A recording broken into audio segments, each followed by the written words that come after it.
Welcome, friend, to this gentle journey through the sands of time where we'll explore one of history's most fascinating dynasties together. Tonight, we're traveling to ancient Egypt, but not the Egypt of the pharaohs you might expect.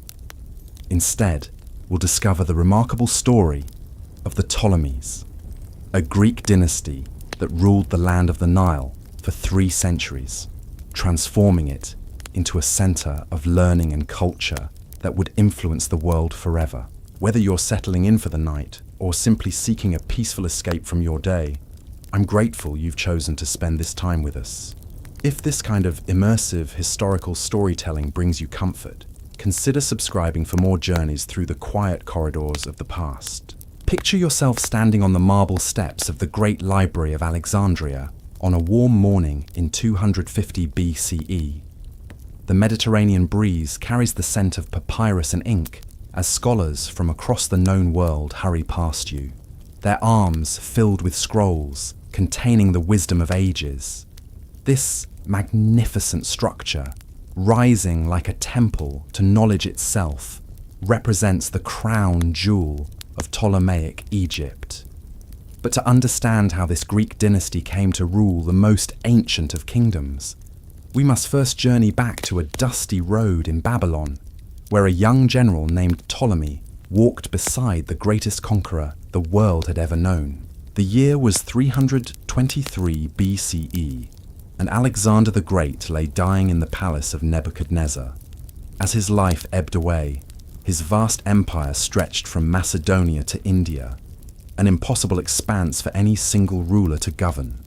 Among the generals gathered around his deathbed was Ptolemy, son of Lagus, a man whose calculating mind was already working through the implications of his king's imminent death. Unlike his more impetuous companions, Ptolemy had learned patience during his years serving Alexander.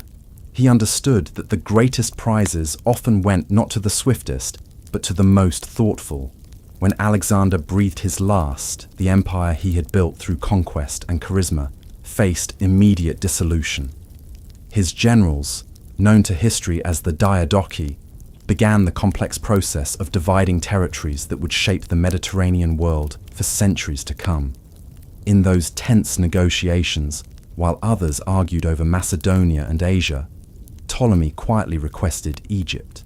His companions thought him modest, perhaps even foolish, for choosing what seemed like a distant backwater over the heartland of the empire. They could not have been more wrong. Ptolemy understood what others missed. Egypt was not merely another province, but a land apart, protected by deserts, blessed with the life-giving Nile, and possessed of wealth accumulated over 3 millennia of pharaonic rule. More importantly, it was a kingdom with clearly defined borders, unlike the sprawling territories his rivals would spend decades fighting to control.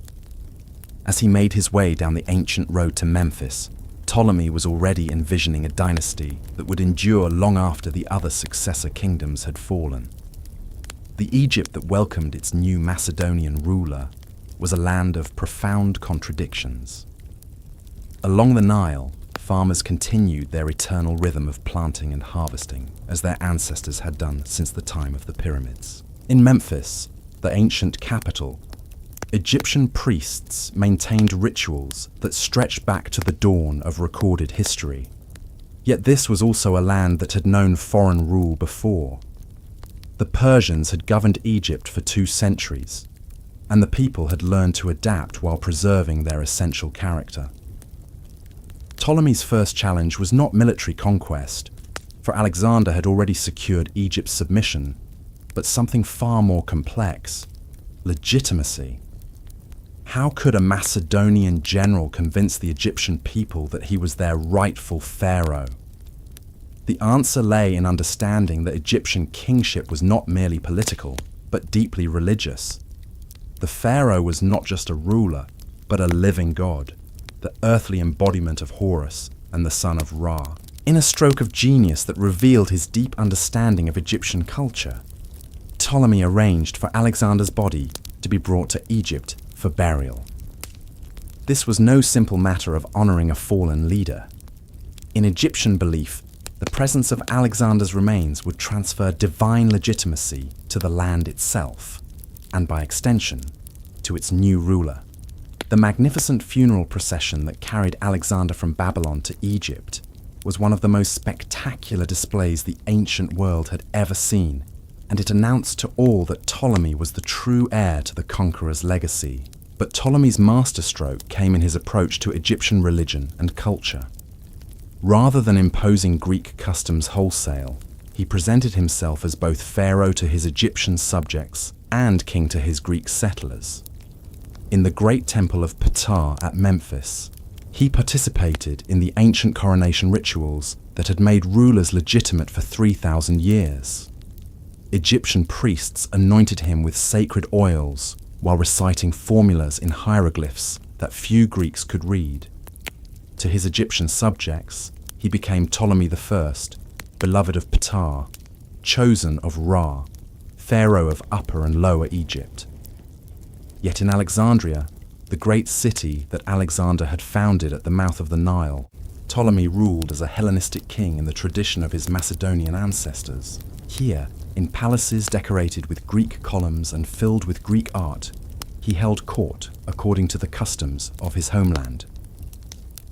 This dual identity would become the defining characteristic of Ptolemaic rule, allowing the dynasty to maintain legitimacy among both Greek and Egyptian populations for 3 centuries.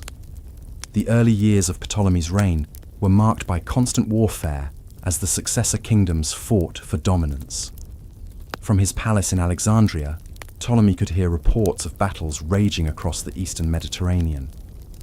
His rivals Antigonus and Seleucus carved up Alexander's Asian territories, while Cassander struggled to control Macedonia itself. Yet Egypt's natural defences allowed Ptolemy to choose his battles carefully, intervening only when necessary to protect his borders or secure strategic advantages. During these tumultuous decades, daily life in Egypt gradually adapted to its new rulers. In the Delta region, Greek settlers established new towns with Greek names and Greek customs. These colonists, many of them veterans of Alexander's campaigns, brought with them the agricultural techniques and administrative practices of Macedonia. They cleared new land, introduced new crops, and established workshops that produced goods in Greek styles for Greek markets. Yet the vast majority of Egypt's population remained Egyptian, living in villages along the Nile, where the rhythms of life had changed little since pharaonic times. Each morning, as the sun rose over the eastern desert, farmers would walk to their fields, carrying the same tools their grandfathers had used. They planted wheat and barley when the Nile's floods receded, harvested grain under the scorching summer sun, and paid their taxes to officials who might now speak Greek, but who still demanded the same portion of the crop that Pharaoh's tax collectors had always required. In the great cities, the fusion of Greek and Egyptian cultures created something entirely new. Memphis, the ancient capital, became a cosmopolitan center where Egyptian merchants conducted business with Greek traders in multiple languages. The city's markets overflowed with goods from across the Mediterranean: wine from the Greek islands, purple dye from Phoenicia, ivory from Nubia, and spices from Arabia. Egyptian artisans adapted their traditional techniques to create objects that appealed to Greek tastes, while Greek artists learned to work with Egyptian materials and motifs. Perhaps nowhere was this cultural fusion more apparent than in religion. Ptolemy understood that he could not simply replace Egyptian gods with Greek ones without risking rebellion. Instead, he promoted a syncretic approach that identified Egyptian deities with Greek counterparts. Amun-Ra became associated with Zeus, Hathor with Aphrodite, and Thoth with Hermes. This religious diplomacy reached its culmination in Ptolemy's creation of an entirely new god, Serapis. Serapis was designed to appeal to both Greek and Egyptian sensibilities. His cult combined elements of the Egyptian god Osiris with attributes of Greek deities like Zeus and Dionysus. The magnificent Serapeum in Alexandria became one of the most important religious centers in the Mediterranean world. attracting pilgrims and worshippers from dozens of different cultures. This religious innovation demonstrated Ptolemy's sophisticated understanding that successful rule required not just military power, but cultural creativity. The prosperity that resulted from this careful balance between tradition and innovation was remarkable. Egypt, under the early Ptolemies, became the wealthiest kingdom in the Mediterranean world. The Nile's annual flood continued to provide the agricultural abundance that had made Egypt rich for millennia.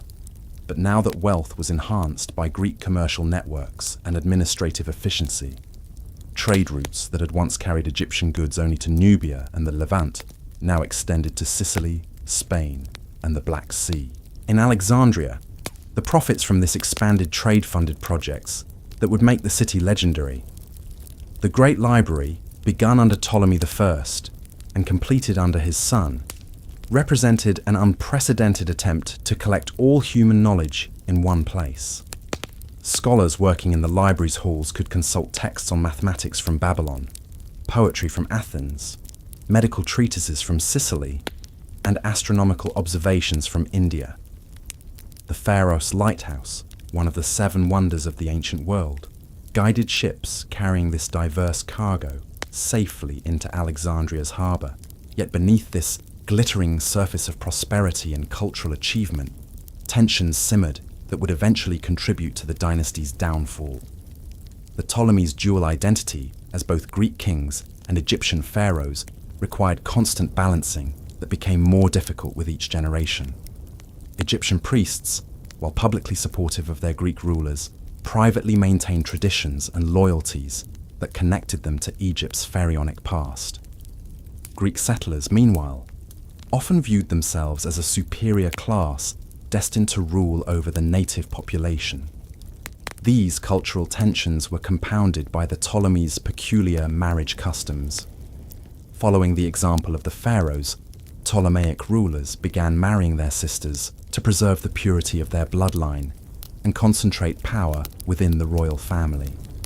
While this practice was accepted in Egyptian tradition, it created dynastical complications that would plague later generations.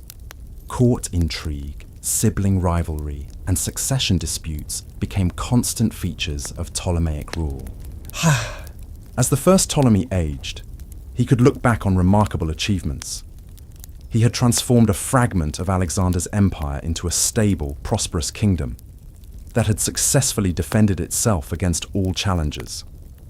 Alexandria had become one of the great cities of the world, rivaling Athens and Rome in importance.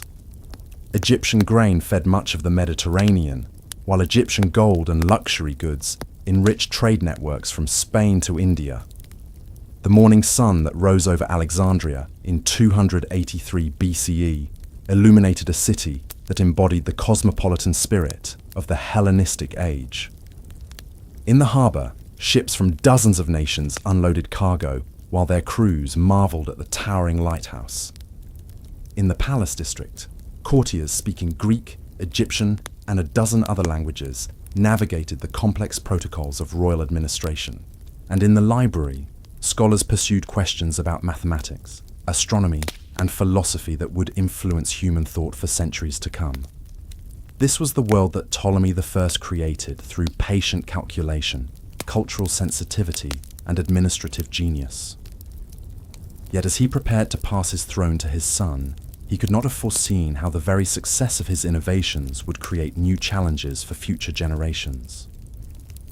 The wealth and power he had accumulated would make the Ptolemaic kingdom a target for ambitious rivals, while the cultural synthesis he had achieved would prove increasingly difficult to maintain as Greek and Egyptian identities pulled in different directions. The story of how this remarkable dynasty navigated these challenges, reached the heights of power under rulers like Ptolemy III and the legendary Cleopatra VII, and ultimately succumbed to the rising power of Rome, would unfold over the next 3 centuries in a drama of ambition, brilliance, and tragedy that rivals any tale from the ancient world.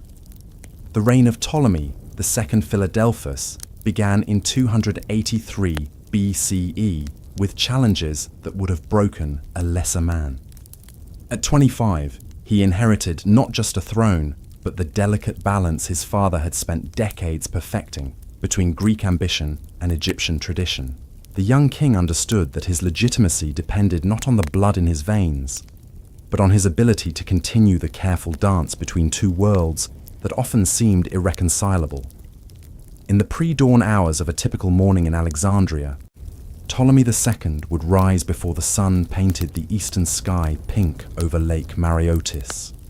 His private chambers, decorated with both Greek marble and Egyptian granite, reflected the dual nature of his kingdom.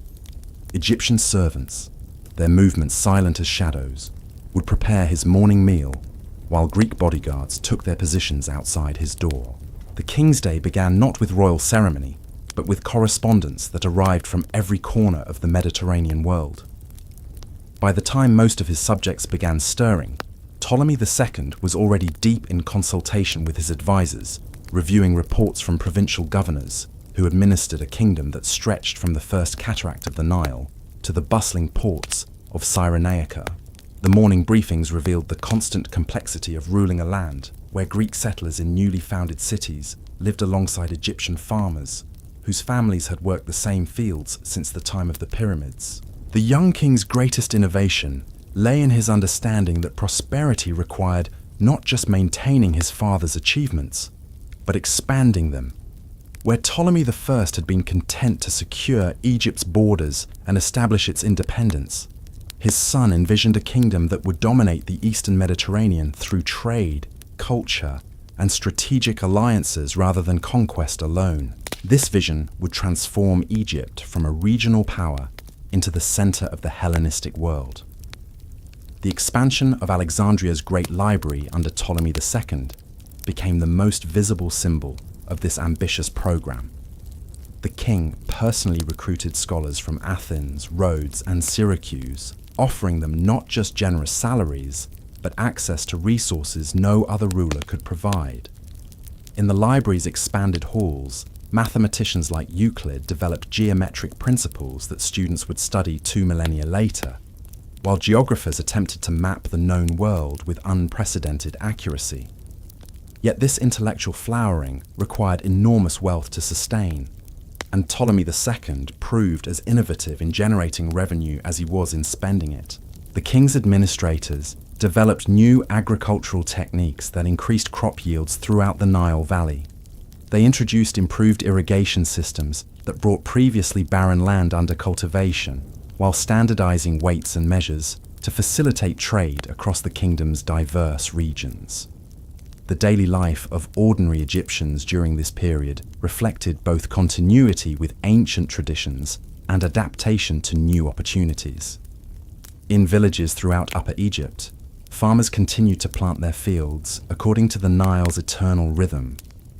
But now they might also grow new crops introduced by Greek settlers, or sell their surplus grain to merchants who shipped it to distant markets in Sicily or the Black Sea. In Memphis, the ancient capital that remained Egypt's religious heart, Egyptian priests maintained temples that had stood for thousands of years, while also participating in the new religious synthesis that characterized Ptolemaic rule. The morning rituals in the great temple of Ptah followed formulas carved in hieroglyphs on walls that predated Greek civilization, yet the same priests who performed these ancient ceremonies might spend their afternoons discussing philosophy with visiting scholars from the Library of Alexandria. The marketplace of Memphis during Ptolemy II's reign would have overwhelmed visitors from previous centuries with its diversity and abundance.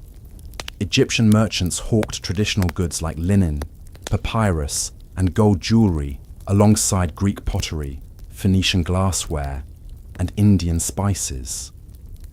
The languages of commerce included not just Egyptian and Greek, but Aramaic, Hebrew, and various dialects from across the Mediterranean world.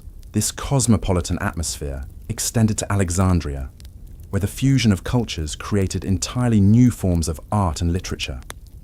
Greek poets living in the city began incorporating Egyptian themes and imagery into their work, while Egyptian artists learned to sculpt in Greek styles. The result was a cultural synthesis that was neither purely Greek nor purely Egyptian, but something uniquely Ptolemaic.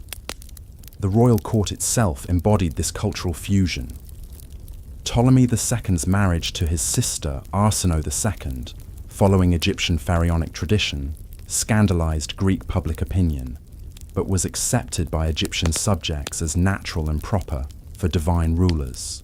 The queen's influence extended far beyond ceremonial roles. She actively participated in diplomatic negotiations and administrative decisions, following precedents set by powerful Egyptian queens like Hatshepsut and Nefertiti. Daily court ceremonies blended Greek and Egyptian elements in ways that reinforced the dynasty's dual legitimacy. Morning audiences might begin with Greek-style presentations from foreign ambassadors, continue with Egyptian-style petitions from native officials, and conclude with religious observances that honored both Greek and Egyptian deities.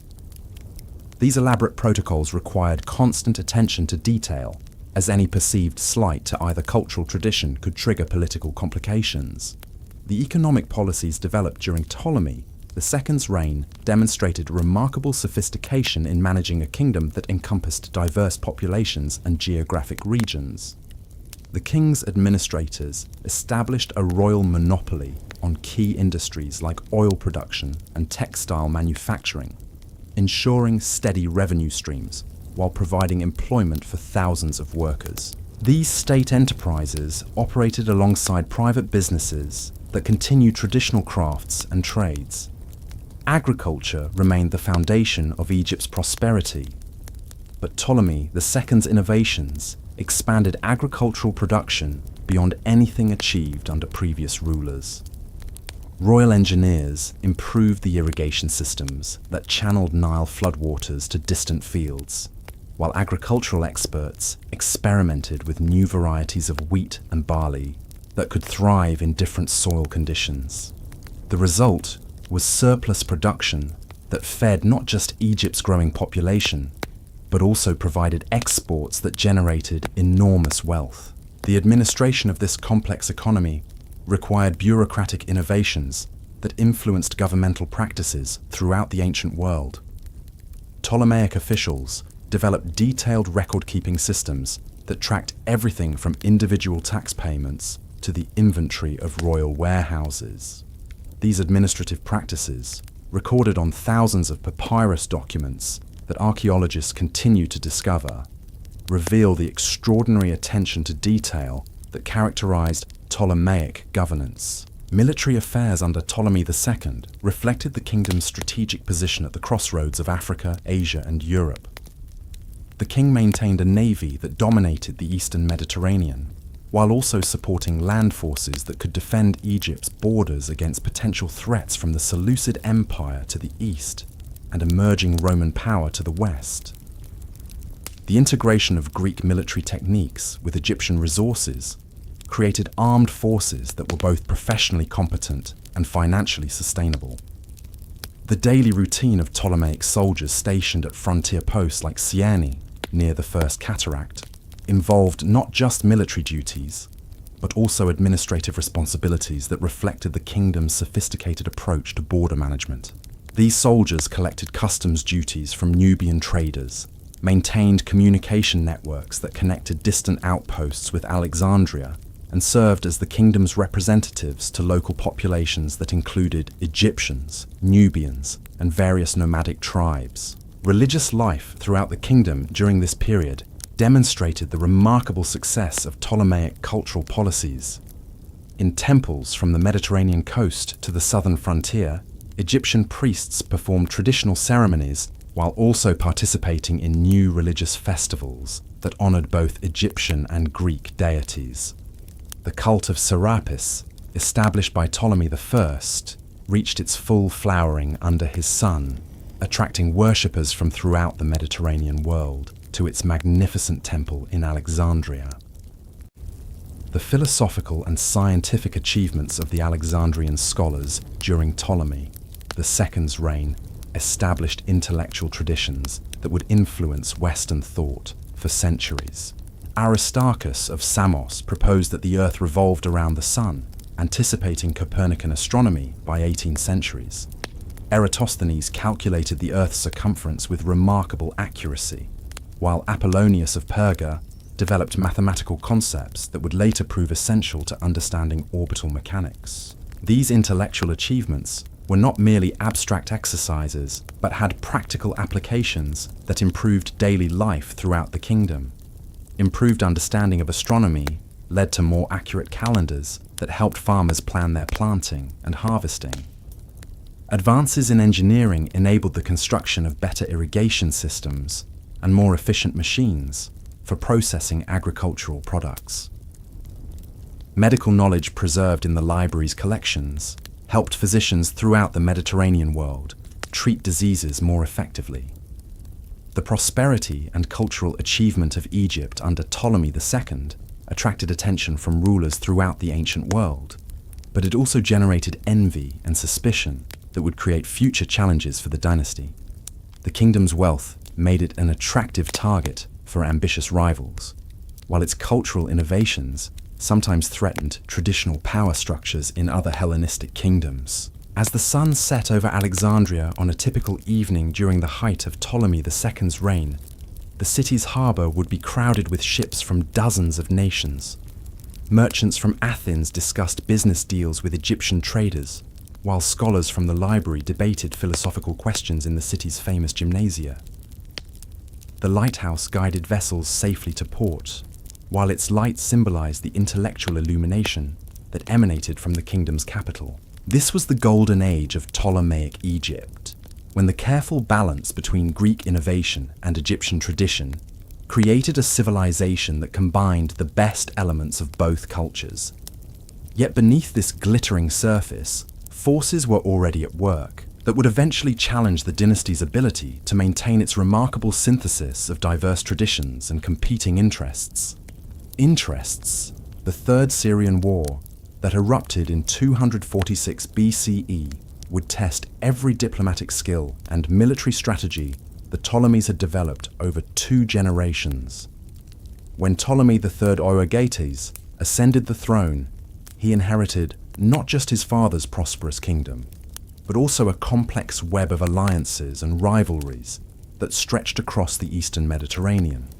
The young king's sister, Berenice, had married the Seleucid ruler Antiochus II, but when her husband died under suspicious circumstances, and she was murdered along with her infant son, Ptolemy III faced a choice that would define his reign.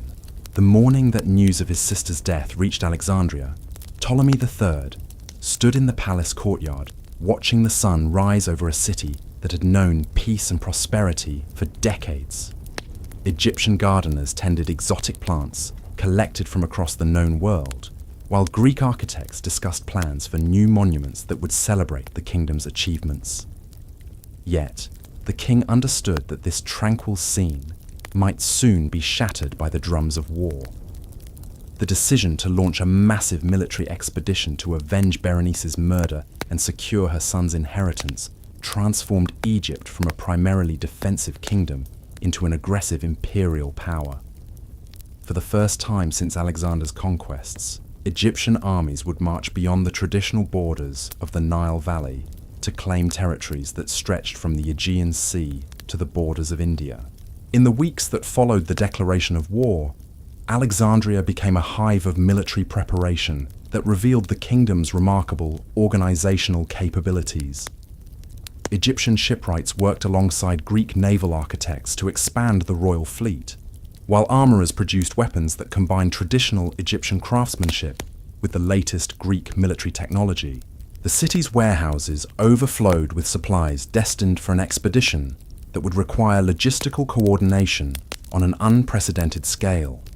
The common soldiers who would fight in this campaign came from every corner of the kingdom. Egyptian farmers temporarily abandoned their fields to serve in infantry units that had protected the Nile Valley for generations.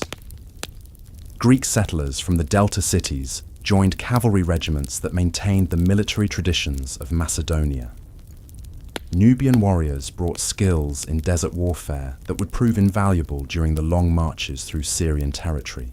As Ptolemy III's armies advanced into Syria, they encountered cities that had known Greek rule for generations, but had never experienced the particular blend of Greek efficiency and Egyptian wealth that characterized Ptolemaic administration.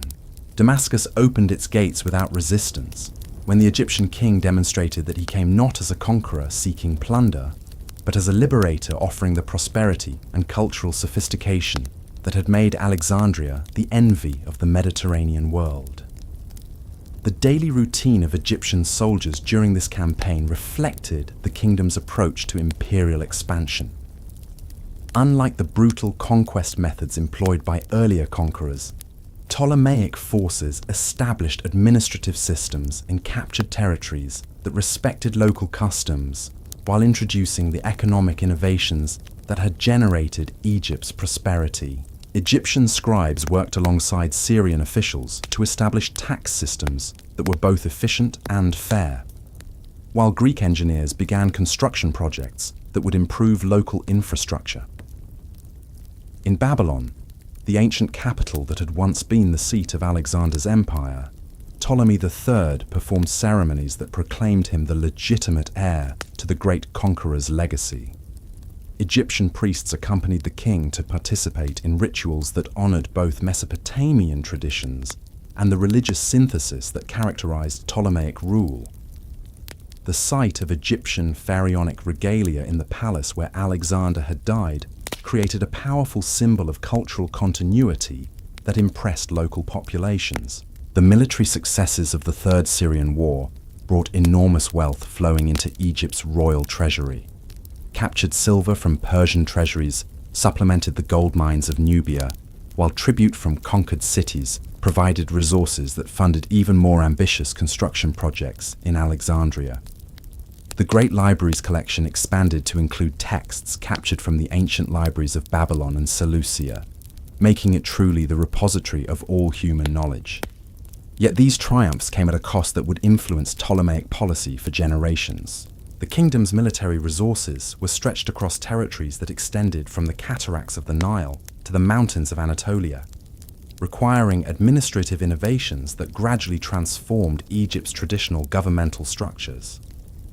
Provincial governors who had once managed purely Egyptian territories now oversaw diverse populations that included Greeks, Syrians, Jews, Persians, and dozens of other ethnic groups. The daily correspondence that reached Ptolemy III's court during this period revealed the complexity of governing an empire that encompassed such diverse territories and populations. Reports from Egyptian administrators in the Nile Valley described traditional concerns about flood levels and crop yields, while dispatches from Syrian governors dealt with theological disputes between different Christian sects and commercial conflicts between competing merchant guilds. In Memphis, the ancient capital that remained Egypt's spiritual heart, priests maintained traditional ceremonies while also adapting their rituals to acknowledge the kingdom's expanded territorial reach.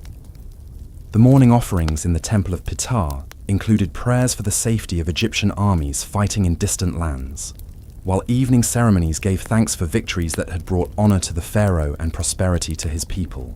The cultural impact of these military successes extended far beyond political boundaries to influence artistic and intellectual developments throughout the Ptolemaic kingdom.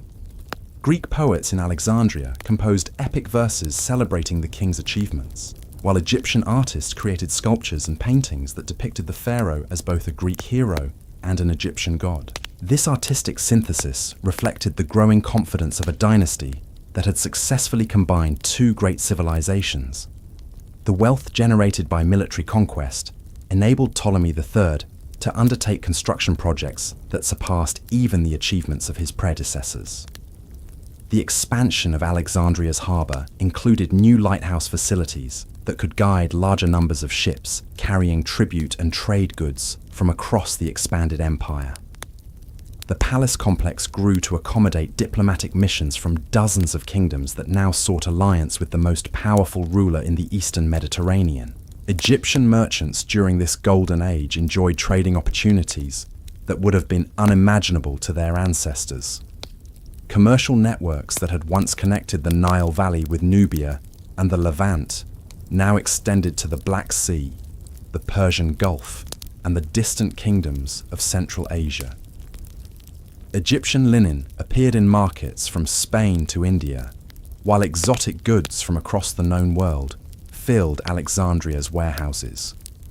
The administrative challenges of governing this expanded empire required innovations that influenced governmental practices throughout the ancient world.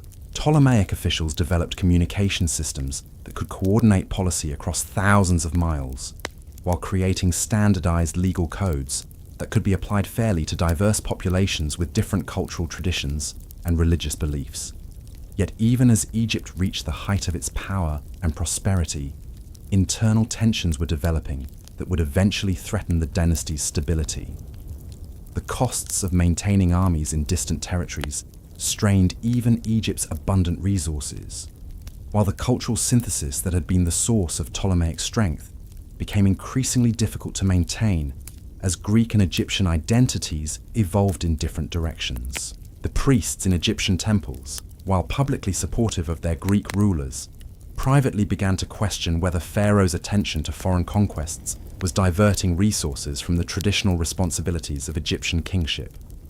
Greek settlers in Alexandria, meanwhile, sometimes resented the taxes required to fund military campaigns that brought glory to the dynasty, but seemed to offer little direct benefit to their daily lives.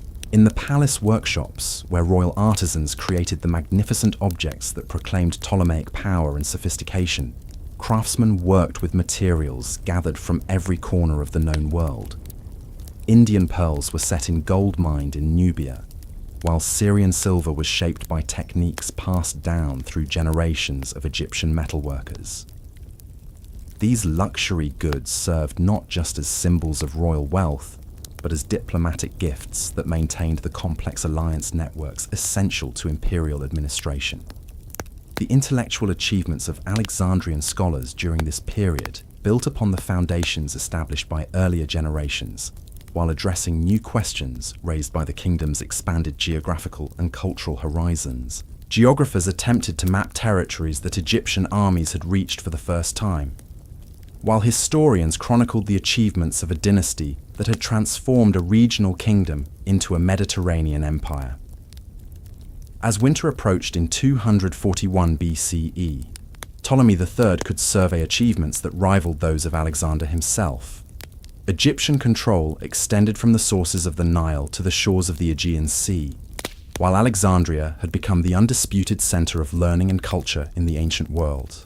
The king's morning audiences included ambassadors from Rome and Carthage, kingdoms that were beginning to recognize Egypt as a major factor in Mediterranean politics.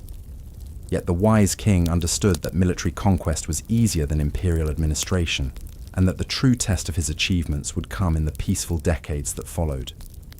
The wealth and territory he had gained would need to be consolidated through careful diplomacy and administrative innovation if the Ptolemaic dynasty was to maintain its position as the dominant power in the Eastern Mediterranean. The evening prayers in Alexandria's temples on that winter night in 241 BCE included gratitude for victories achieved and requests for wisdom to govern justly the diverse peoples who now looked to the pharaoh for protection and prosperity.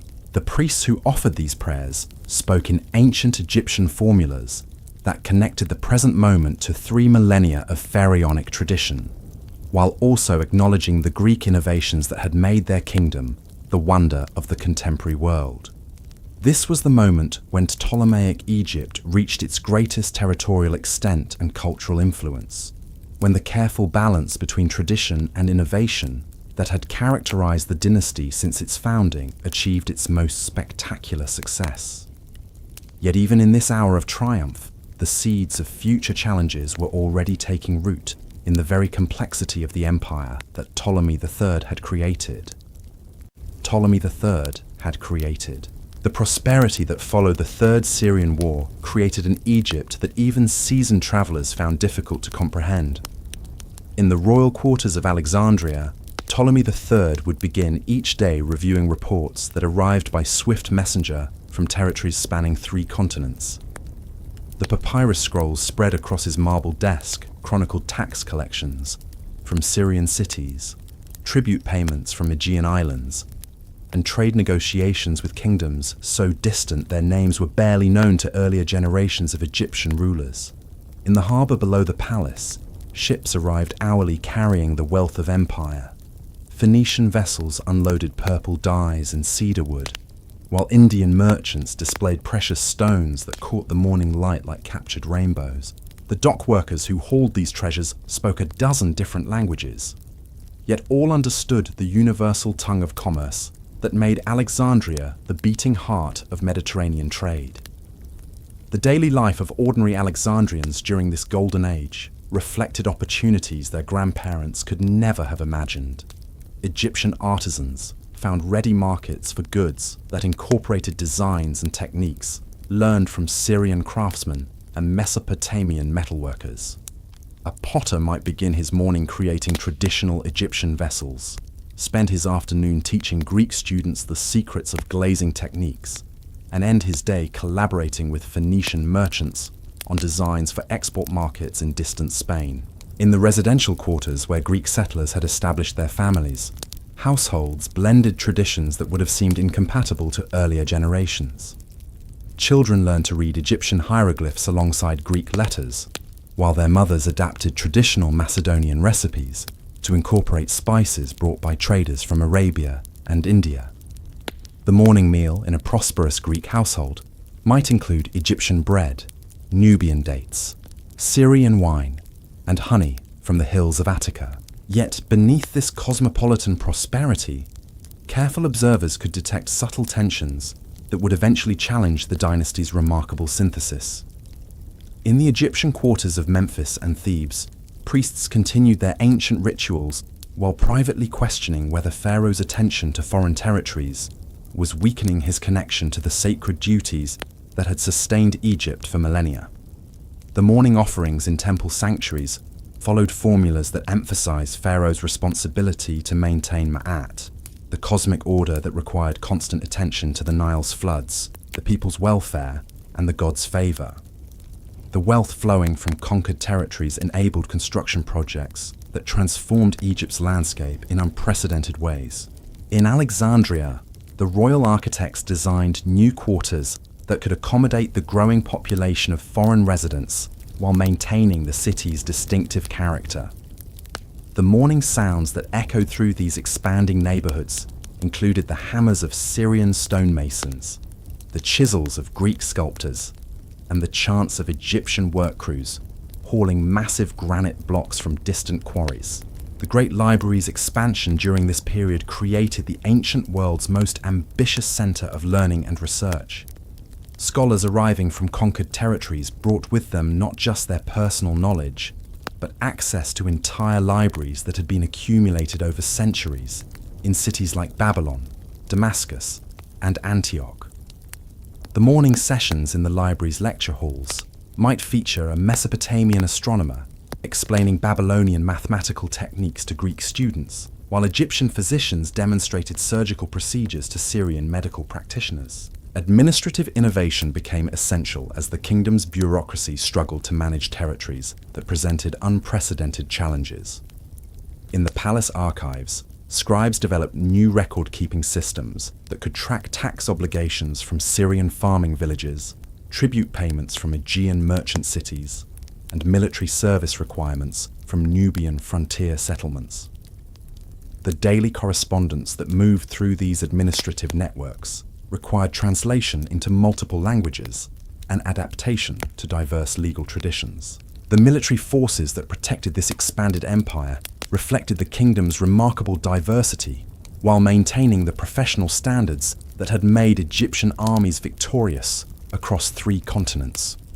In frontier garrisons, from the Euphrates to the Nubian desert, Egyptian officers commanded units that included Greek cavalry, Syrian infantry, Nubian archers, and Arab scouts. The morning drills in these distant posts followed Macedonian military procedures while incorporating tactical innovations learned through combat experience in diverse terrains. Religious life throughout the kingdom demonstrated the continuing evolution of the cultural synthesis that had characterized Ptolemaic rule since its inception. In temples from Alexandria to Aswan, priests performed ceremonies that honored traditional Egyptian deities while acknowledging the expanded geographical reach of Pharaoh's authority. The daily rituals included prayers for the safety of Egyptian armies in distant lands and thanksgiving for victories that had brought honor to the gods and prosperity to their people. The economic policies developed during this period of maximum expansion revealed the sophisticated understanding that Ptolemaic administrators had developed regarding the management of diverse populations and resources. Royal monopolies on key industries like papyrus production and precious metal mining generated steady revenue streams while providing employment for workers throughout the kingdom. These state enterprises operated alongside private businesses that continued traditional crafts while also experimenting with new techniques learned from foreign craftsmen. Agricultural innovation remained crucial to sustaining the kingdom's expanded population and military commitments. In the Nile Valley, Egyptian farmers experimented with new irrigation techniques that could increase crop yields, while also growing exotic plants brought from conquered territories. The morning work in these experimental fields involved careful observation of soil conditions, water requirements, and seasonal patterns that might enable cultivation of Syrian grapes, Mesopotamian grains, and Anatolian fruits in Egyptian conditions. The royal court itself became a showcase of the cultural fusion that characterized Ptolemaic Egypt at its zenith. Daily ceremonies blended Egyptian pharaonic traditions with Greek royal protocols, while incorporating elements from the diverse kingdoms that now acknowledged Egyptian supremacy. Foreign ambassadors presenting tribute might participate in ancient Egyptian rituals that proclaimed Pharaoh's divine authority while also engaging in Greek-style diplomatic negotiations that reflected contemporary international practices. Maritime commerce reached levels that strained even Alexandria's expanded harbour facilities. The morning arrival of merchant fleets required coordination between Egyptian port officials, Greek shipping agents, and foreign trading representatives who conducted business according to commercial laws that had evolved to accommodate the diverse legal traditions of the Mediterranean world. These bustling docks processed goods that travelled thousands of miles, while also serving as information exchanges, where news from across the known world reached Egyptian administrators within weeks of distant events. The artistic achievements of this golden age reflected the confident synthesis of traditions that had made Ptolemaic culture distinctive throughout the Mediterranean world. In royal workshops, Egyptian craftsmen worked with Syrian goldsmiths to create ceremonial objects that incorporated design elements from multiple traditions while maintaining the distinctive aesthetic that proclaimed Ptolemaic sophistication. The daily activities in these workshops involved constant innovation as artists experimented with new techniques and materials brought from conquered territories. Educational institutions throughout the kingdom adapted their curricula to prepare students for careers in an empire that spanned multiple continents and cultures. In Alexandria's schools, young Greeks learned Egyptian history and religious traditions, while Egyptian students studied Greek philosophy and military tactics. The morning lessons in these diverse classrooms created the intellectual foundations for a generation that would need to navigate the complex cultural and political landscape of Ptolemaic imperial administration. Yet even as Egypt enjoyed unprecedented prosperity and international prestige, wise observers could recognize signs of potential instability that would challenge future generations. The costs of maintaining armies in distant territories strained even Egypt's abundant resources, while the cultural diversity that had been a source of strength also created administrative complexities that required constant attention and innovation to manage effectively. The daily routines of provincial governors throughout the empire revealed the enormous challenges involved in governing territories that encompassed dozens of different ethnic groups, religious traditions, and economic systems. A typical morning in Damascus might involve mediating disputes between Syrian merchants and Egyptian tax collectors, while afternoon sessions addressed conflicts between local religious authorities and Ptolemaic cultural policies. In the palace libraries, where royal scholars compiled the administrative manuals that guided imperial governance, researchers developed new approaches to law, taxation, and cultural integration that would influence governmental practices throughout the ancient world. These detailed studies of comparative administration reflected the Ptolemaic understanding that successful empire required not just military conquest, but sophisticated institutional development that could adapt to diverse local conditions. The evening ceremonies in Alexandria's temples during the height of Ptolemy III's reign included prayers of gratitude for achievements that had elevated Egypt to unprecedented heights of power and prosperity. Yet these same prayers also requested divine guidance for the complex challenges that would face future generations as they attempted to maintain the remarkable synthesis of cultures and territories that had made the Ptolemaic kingdom the wonder of the contemporary world. The legacy that Ptolemy III would leave to his successors included not just vast territories and enormous wealth, but also the administrative innovations and cultural achievements that had transformed Egypt from a regional kingdom into the center of Mediterranean civilization. The young prince who would eventually inherit this magnificent empire would also inherit the responsibility for preserving the delicate balance of traditions and interests that had made Ptolemaic success possible, while adapting to new challenges that would test every aspect of the dynasty's remarkable achievements. As the stars appeared over Alexandria's harbor, on those glorious nights when Egyptian power reached its zenith, the lighthouse beams swept across waters crowded with ships from every corner of the known world. The light that guided these vessels safely to port also symbolized the intellectual and cultural illumination that emanated from a kingdom where Egyptian wisdom and Greek innovation had created something entirely new in human history, a civilization that honored ancient traditions while embracing the possibilities of an interconnected world, ected world. The reign of Ptolemy IV Philopator marked a turning point where the very success of his predecessors began to create challenges that no amount of wealth or cultural sophistication could easily resolve. When he ascended the throne in 221 BCE, the young king inherited an empire that stretched across 3 continents, but he also inherited the enormous costs and administrative complexities that such vast territories demanded. In the royal apartments of Alexandria, Ptolemy IV would awaken each morning to find his chambers filled with the scent of incense imported from distant Punt, and the sound of Syrian musicians playing melodies that blended Egyptian rhythms with Greek harmonies.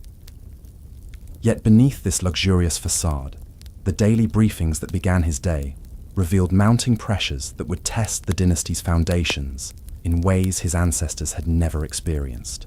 The morning reports that reached the king's desk chronicled challenges that spanned from the temples of Thebes to the trading posts of the Red Sea. Egyptian priests complained that royal attention to foreign territories was neglecting the sacred duties that had sustained pharaonic rule for 3 millennia. Greek settlers in newly conquered Syrian cities demanded protection from local populations who resented foreign rule. Nubian gold mines required constant military protection against tribal raids that threatened one of the kingdom's most vital revenue sources. In Alexandria's harbour, the daily arrival of tribute ships created scenes of unprecedented abundance that masked growing financial strains. While precious goods continued to flow into Egyptian warehouses, the costs of maintaining garrisons across the Mediterranean and administering diverse populations with conflicting legal traditions consumed resources faster than even Egypt's legendary wealth could sustain. The morning activities of royal accountants involved increasingly complex calculations to balance military expenses against declining agricultural revenues caused by irregular Nile floods. The cultural fusion that had been the hallmark of Ptolemaic success began showing signs of strain as different populations within the empire developed competing visions of their relationship to Egyptian rule. In Memphis, Egyptian artisans created magnificent works that proclaimed Pharaoh's divine authority according to traditions that stretched back to the pyramids. Yet in Alexandria, Greek intellectuals debated philosophical questions about the nature of legitimate government that sometimes challenged the very foundations of monarchical rule. Daily life in the palace reflected these underlying tensions through subtle changes in ceremonial protocols and administrative procedures. The morning audiences that had once seamlessly blended Egyptian and Greek traditions now required careful choreography to prevent cultural misunderstandings that might escalate into political conflicts.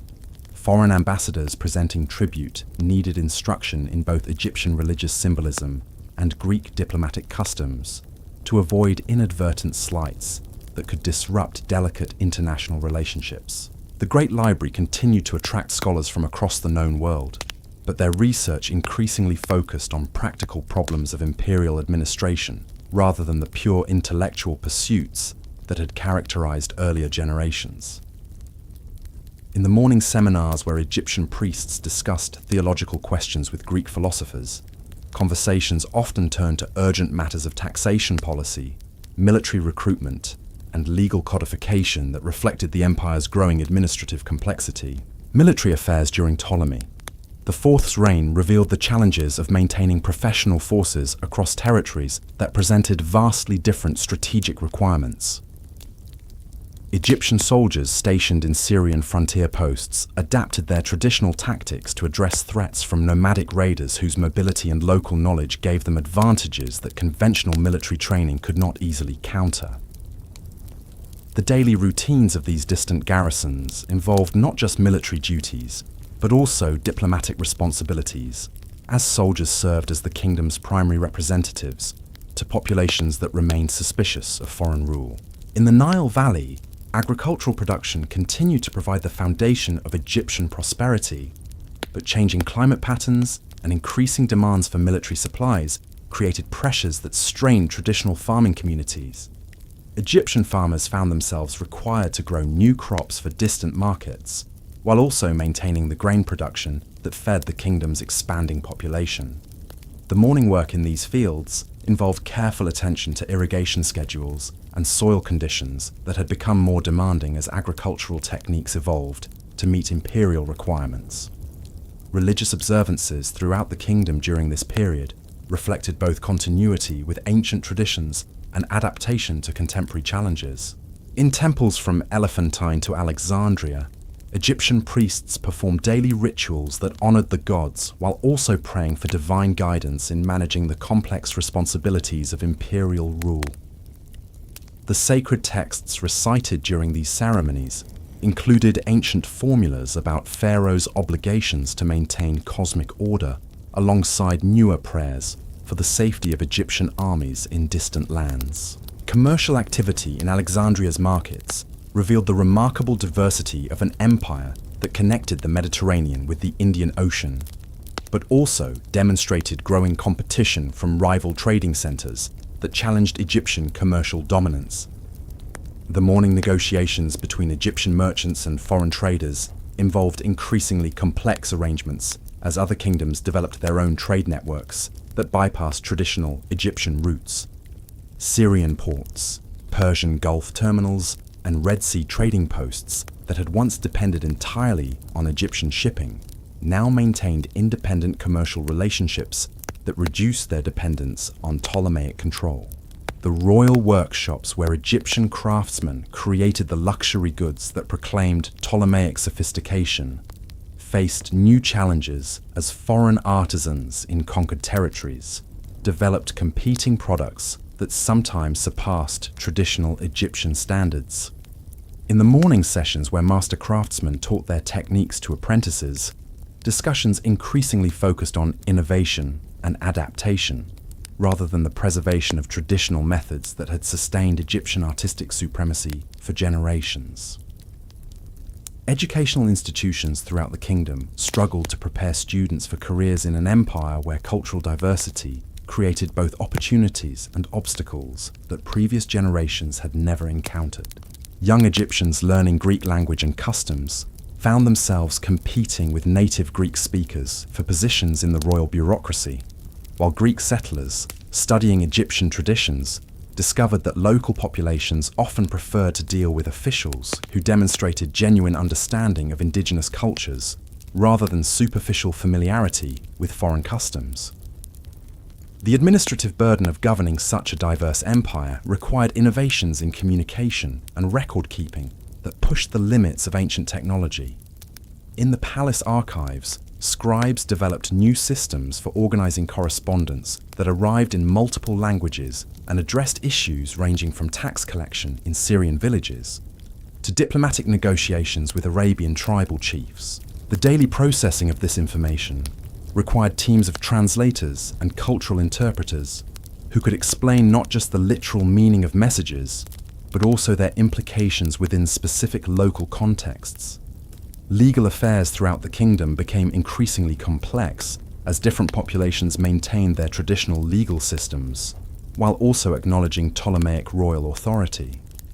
Egyptian courts in Memphis applied pharaonic law that had evolved over millennia, while Greek tribunals in Alexandria followed Macedonian legal precedents that emphasized different principles of justice and social organization. The morning sessions in these various legal institutions often addressed disputes that involved parties from multiple cultural backgrounds, requiring judges to navigate between competing legal traditions while maintaining the appearance of impartial justice. Provincial administration revealed the enormous challenges involved in maintaining effective governance across territories that encompassed deserts, mountains, river valleys, and coastal plains inhabited by populations with fundamentally different economic activities and social structures. A typical day for a Ptolemaic governor in Syria might begin with mediating conflicts between nomadic herders and settled farmers, continue with negotiations regarding tribute payments from merchant cities, and conclude with military planning sessions addressing threats from neighboring kingdoms that challenged Egyptian control. The evening ceremonies in Alexandria's temples during Ptolemy the Fourth's reign included prayers that reflected both gratitude for the empire's continued prosperity and growing concern about the sustainability of the complex system that his predecessors had created. Egyptian priests who had once celebrated Pharaoh's victories in distant lands now offered requests for divine wisdom in managing the internal challenges that threatened to undermine the cultural synthesis that had made Ptolemaic rule successful. Foreign policy during this period required constant attention to shifting alliances and emerging threats that reflected the changing balance of power in the Mediterranean world. Roman expansion in the Western Mediterranean created new pressures on Ptolemaic territories, while Seleucid recovery in the east threatened Egyptian control over Syrian territories that provided crucial revenue and strategic advantages. The daily diplomatic correspondence that reached Alexandria revealed an increasingly complex international situation that would require all of Egypt's resources and diplomatic skills to navigate successfully. The artistic achievements of Ptolemy the Fourth's court reflected both the continued vitality of Egyptian creative traditions and growing influences from the diverse cultures that comprised the Ptolemaic Empire. Royal commissions during this period included monuments that celebrated Egyptian pharaonic traditions alongside Greek architectural innovations, while incorporating decorative elements from Syrian, Persian, and Nubian artistic traditions that created uniquely cosmopolitan aesthetic expressions. Yet beneath these magnificent cultural achievements, careful observers could detect signs of the internal tensions that would eventually challenge the dynasty's ability to maintain its remarkable synthesis of diverse traditions and competing interests. The morning routines of palace officials revealed growing difficulties in coordinating policies across territories that presented increasingly divergent challenges, while the evening discussions among royal advisors reflected deepening concerns about the long-term sustainability of an empire that had perhaps expanded beyond the limits of effective ancient administration. The legacy that Ptolemy IV would pass to his successors included not just the territorial and cultural achievements of his predecessors, but also the unresolved tensions and emerging challenges that would test the dynasty's survival in an increasingly competitive and dangerous world. The teenager who had once walked the dusty road to Memphis with dreams of establishing a lasting dynasty had created something far more magnificent than he could have imagined, but also more fragile than his early successes had suggested possible. As the lighthouse of Alexandria swept its beam across waters that carried ships from every corner of the known world, the light illuminated both the remarkable achievements of 3 generations of Ptolemaic rule and the gathering storms that would soon test whether this extraordinary dynasty could adapt to challenges that would require even greater wisdom and innovation than their ancestors had demonstrated in creating the greatest kingdom of the ancient Mediterranean world. D. The death of Ptolemy IV in 204 BCE unleashed forces that would transform the nature of Ptolemaic rule in ways that even the dynasty's enemies could not have anticipated. As news of the king's passing spread through Alexandria's winding streets, the morning light revealed a kingdom balanced precariously between unprecedented wealth and internal contradictions that no amount of royal ceremony could disguise. In the palace chambers where the 5-year-old Ptolemy V slept under the protection of his regents, the dawn brought whispered conferences between courtiers, whose loyalty would determine not just the boy's survival, but the future of Egyptian independence itself. The child who would inherit the most powerful kingdom in the Mediterranean had been born into a world where the very success of his ancestors had created vulnerabilities that hostile neighbors were already preparing to exploit. The regency that governed Egypt during Ptolemy V's minority faced challenges that revealed the fundamental tensions within the Ptolemaic system. In the administrative halls, where Egyptian scribes had once efficiently managed correspondence from across 3 continents, morning briefings now chronicled rebellions in Upper Egypt, Syrian cities declaring independence, and Roman diplomatic missions that seemed more like reconnaissance expeditions than friendly visits. The daily routine of ordinary Egyptians during this tumultuous period reflected the growing disconnect between the cosmopolitan sophistication of Alexandria and the traditional expectations of populations throughout the Nile Valley.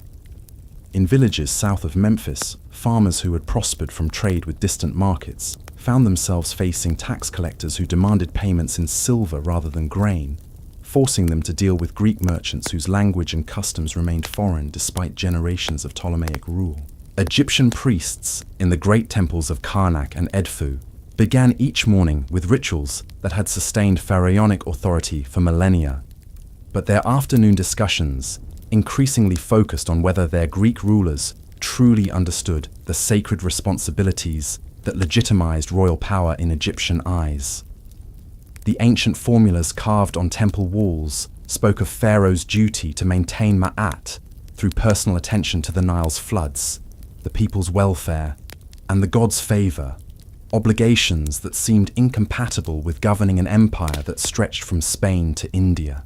In Alexandria's harbour, merchant ships continued to arrive with cargoes that demonstrated the remarkable reach of Ptolemaic trade networks. But the morning negotiations between Egyptian officials and foreign traders revealed growing competition from rival centres that challenged Egypt's commercial dominance.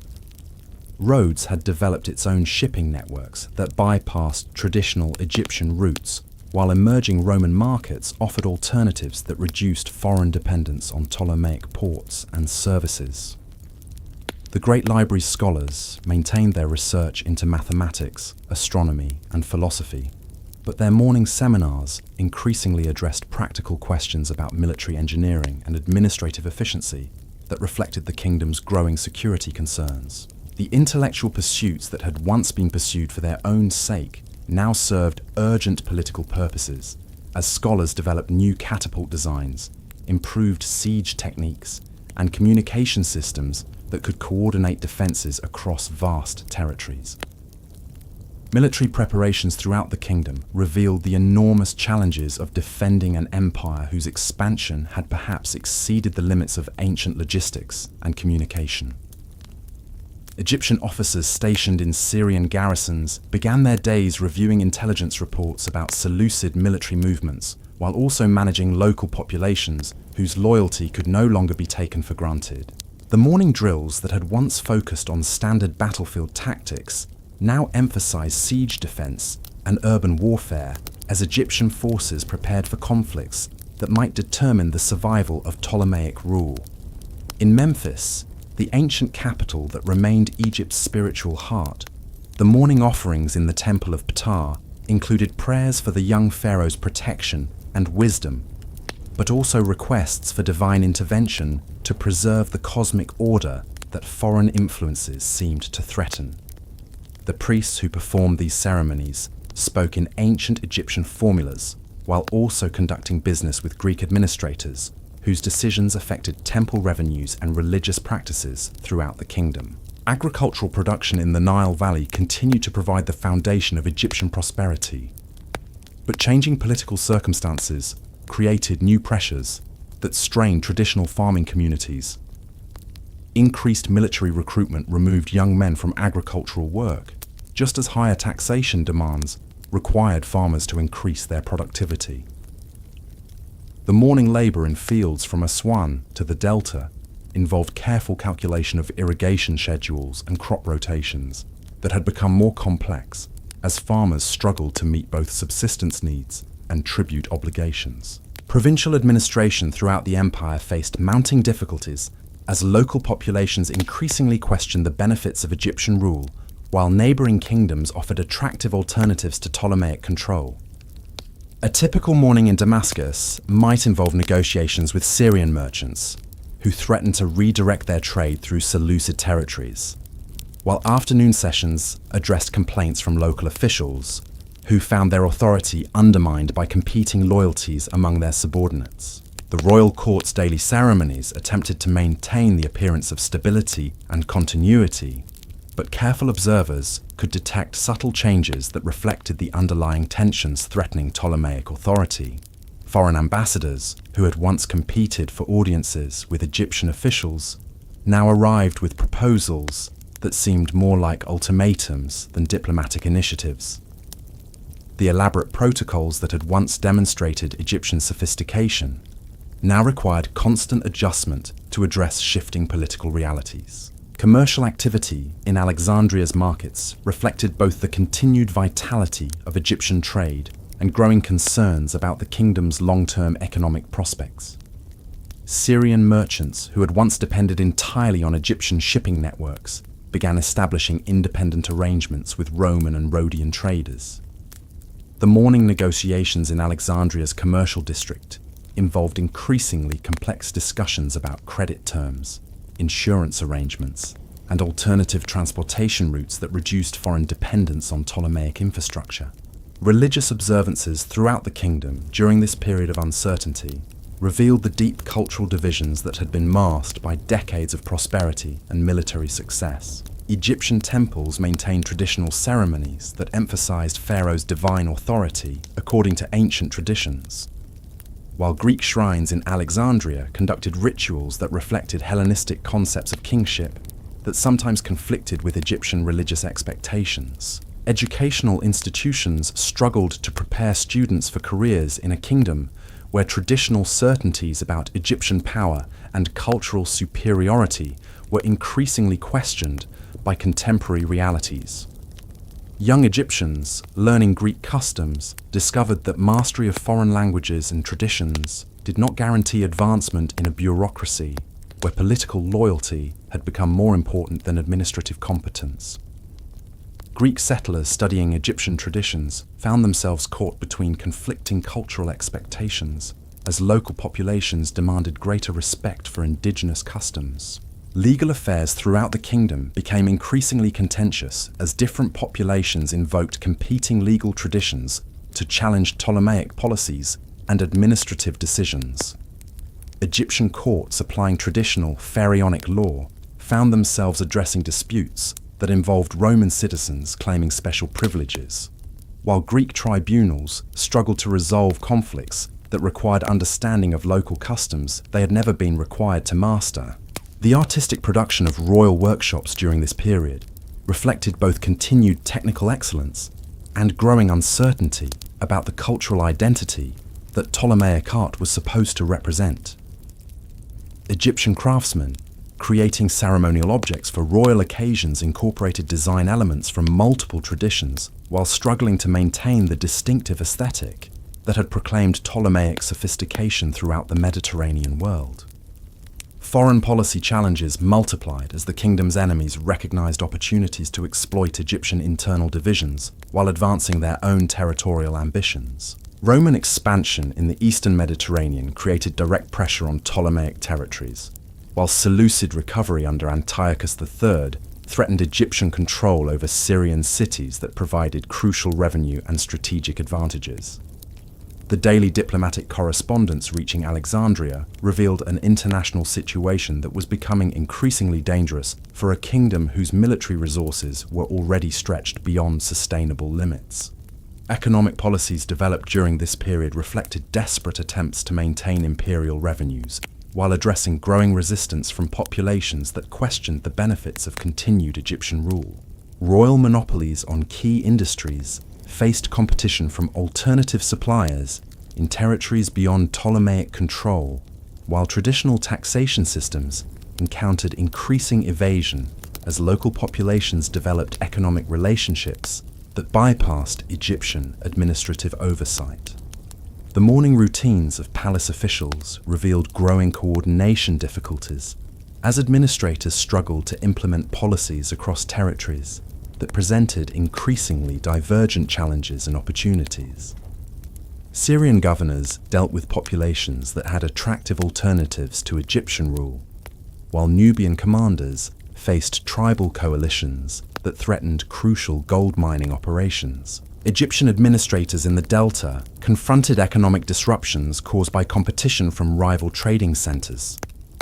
Military recruitment throughout the kingdom encountered resistance that reflected changing popular attitudes towards service in Egyptian armies.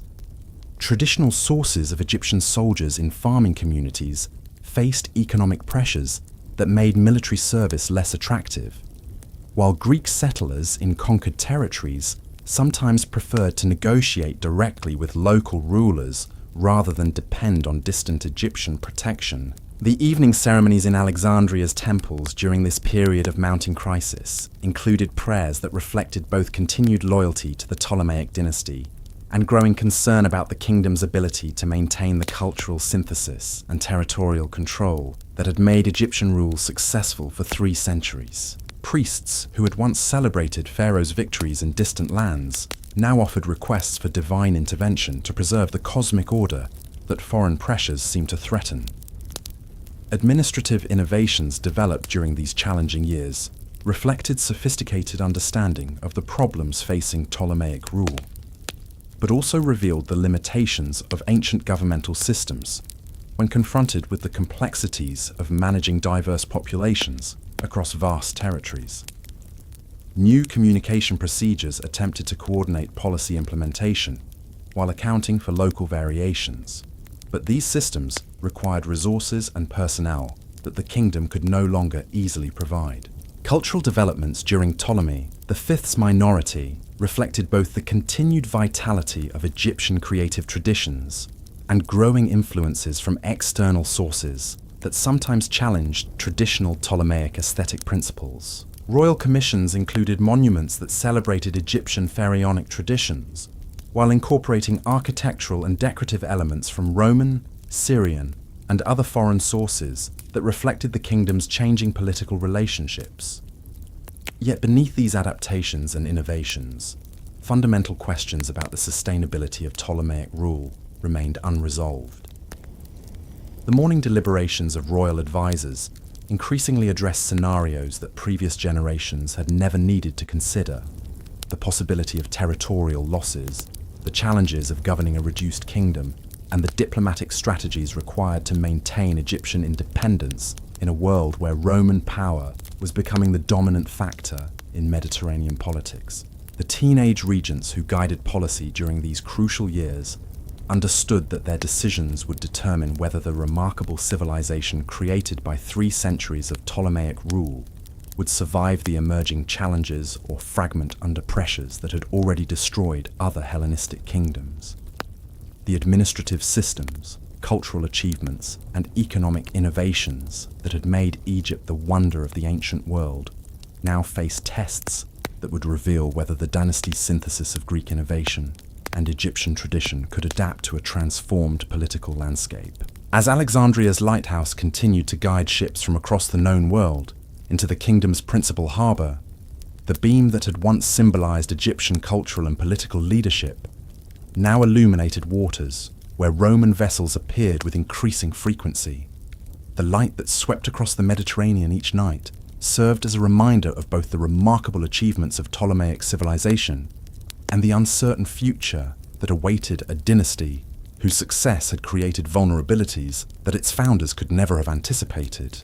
The young pharaoh sleeping in the palace chambers would awaken to inherit not just the wealth and territories that his ancestors had accumulated, but also the responsibility for preserving a kingdom whose survival would require wisdom and innovation that surpassed even the remarkable achievements of the dynasty's golden age.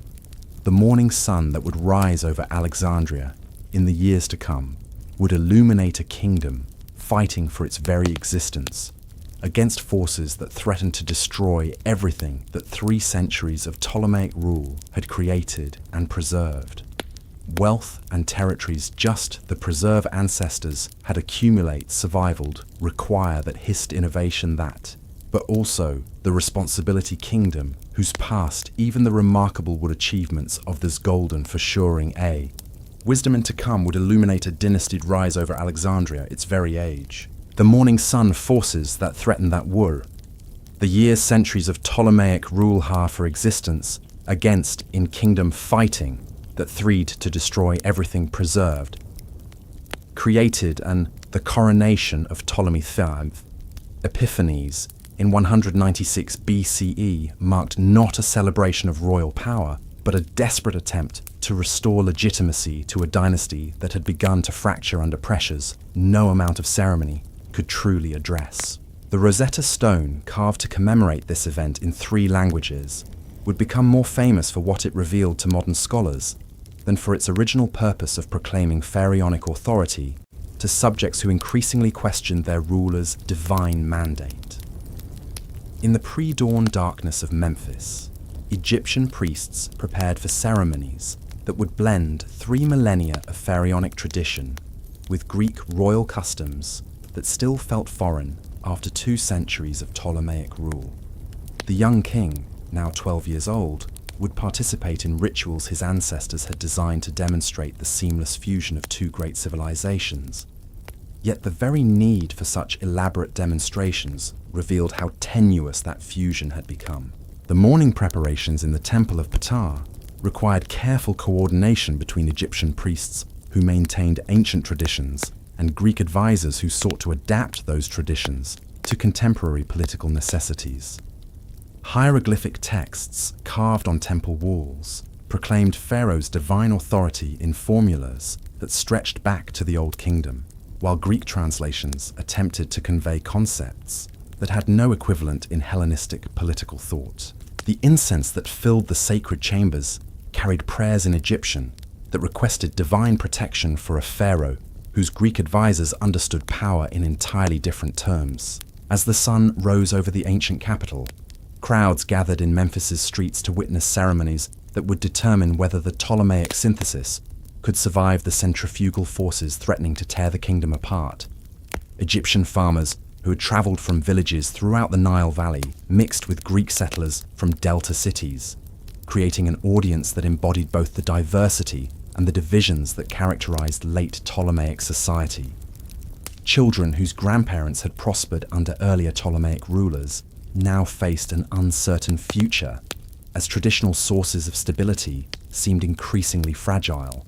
The coronation rituals themselves revealed the careful balance that Ptolemaic ceremonies had always required, but also the growing difficulty of maintaining that balance under contemporary pressures.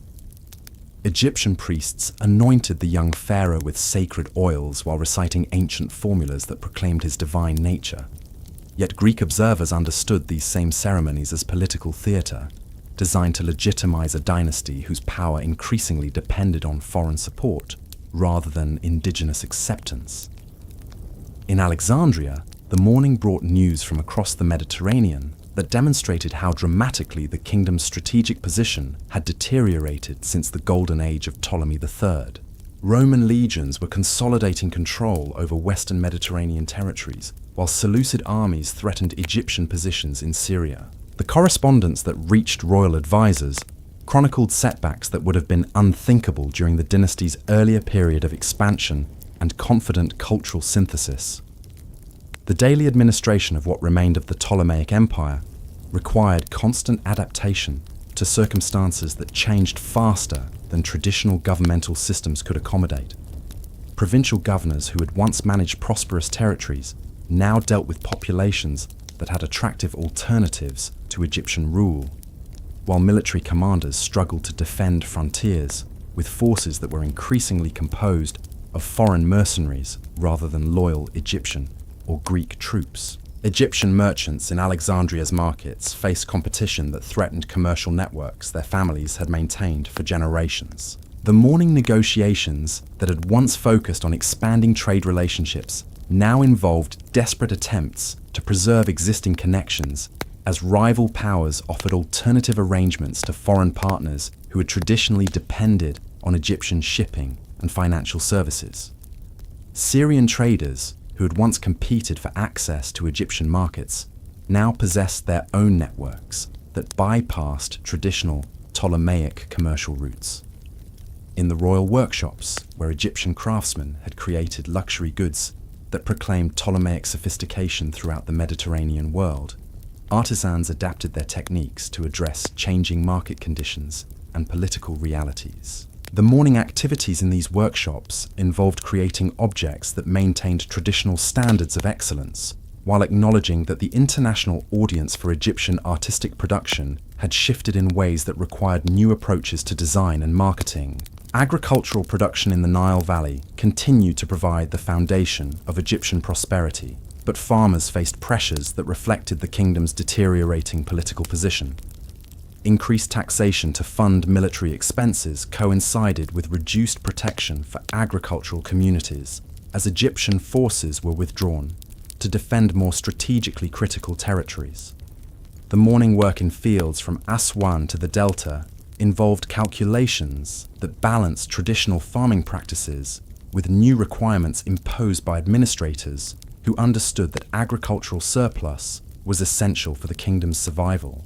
The Great Library scholars maintained their research activities, but their morning seminars increasingly addressed practical questions about military technology, diplomatic strategy, and economic policy, rather than the pure intellectual pursuits that had characterized earlier generations. Mathematicians developed new approaches to calculating siege trajectories, while geographers created maps that emphasized defensive positions rather than trade routes. The intellectual traditions that had made Alexandria famous throughout the ancient world now served urgent political purposes as scholars worked to preserve a civilization under siege. Religious observances throughout the kingdom reflected both continuity with ancient traditions and adaptation to contemporary uncertainties. In temples from Elephantine to Tanis, Egyptian priests performed daily rituals that honored the gods, while also praying for divine intervention to preserve the cosmic order that foreign pressures threatened to disrupt.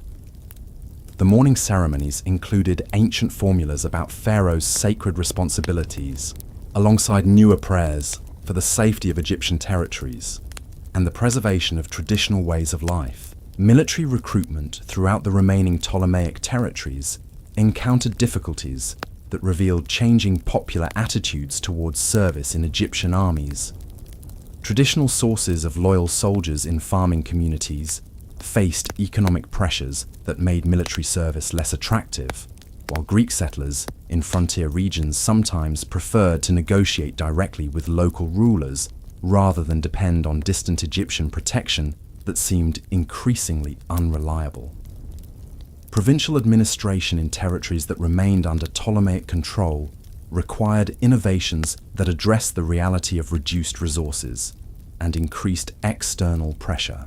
Governors who had once managed expansion now focused on consolidation, while administrators developed new approaches to taxation and legal procedures that could maintain essential governmental functions with limited personnel and financial resources.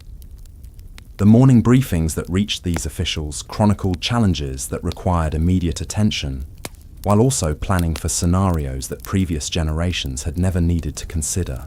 The royal court's daily ceremonies attempted to maintain traditions that had once demonstrated Egyptian power and cultural sophistication, but these elaborate protocols now served primarily to reassure domestic audiences rather than to impress foreign visitors who increasingly viewed Egyptian traditions as relics of a declining civilization. Foreign ambassadors who attended court functions often represented powers that were negotiating with Egypt from positions of strength rather than seeking Egyptian patronage or protection.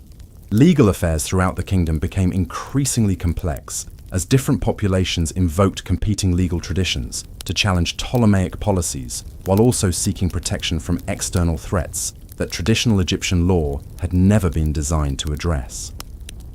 Egyptian courts applying pharaonic legal principles found themselves dealing with commercial disputes involving Roman citizens and military conflicts that required understanding of international law that had evolved beyond traditional Egyptian jurisprudence.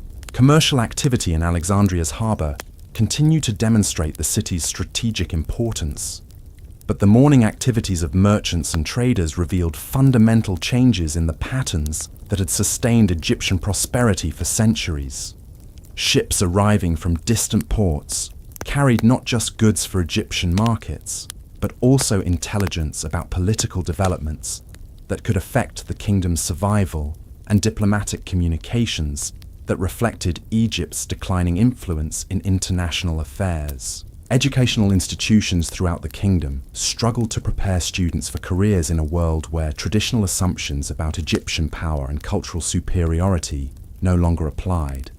Young Egyptians learning administrative skills discovered that their training needed to address scenarios their teachers had never encountered, while Greek settlers studying Egyptian traditions found themselves preserving cultural knowledge that might be lost if current political trends continued.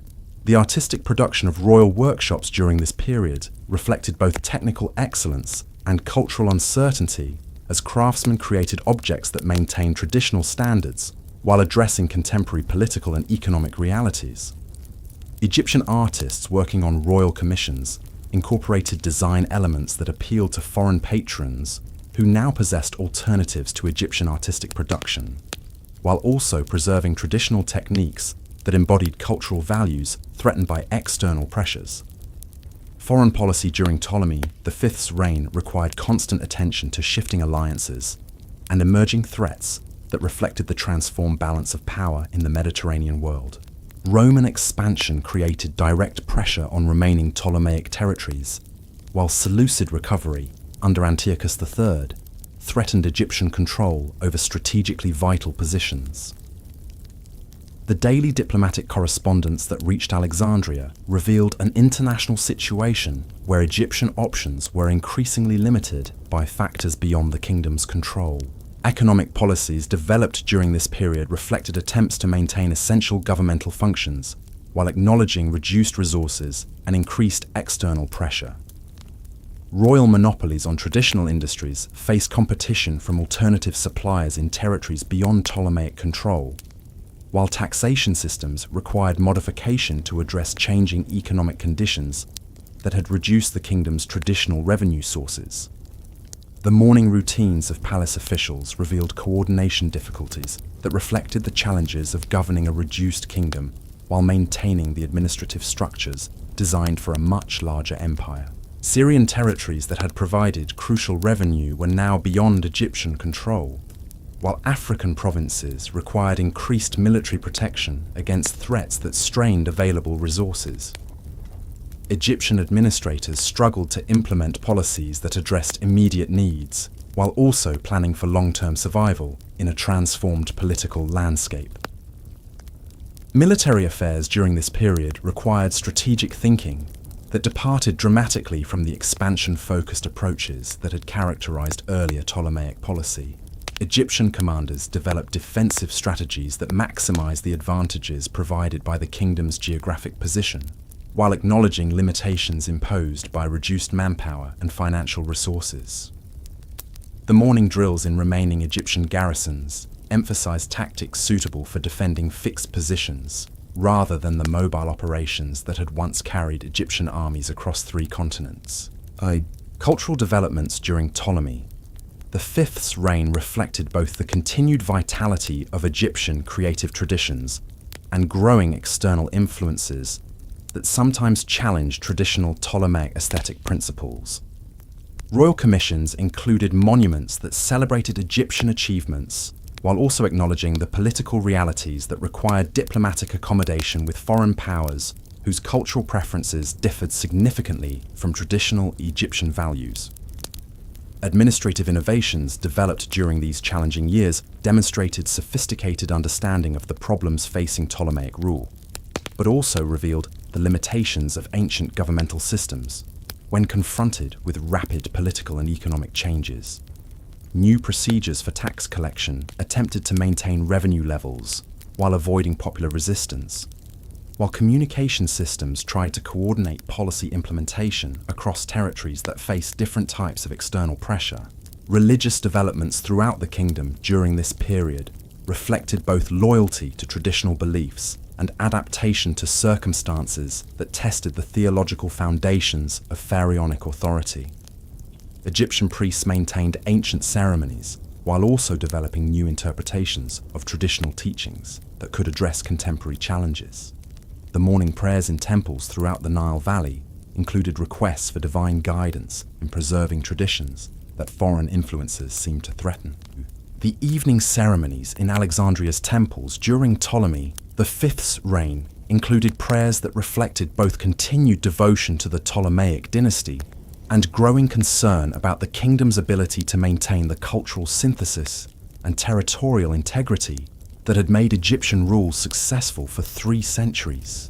Priests who had once celebrated Pharaoh's victories in distant lands now offered requests for divine intervention to preserve the cosmic order that external pressures threatened to disrupt.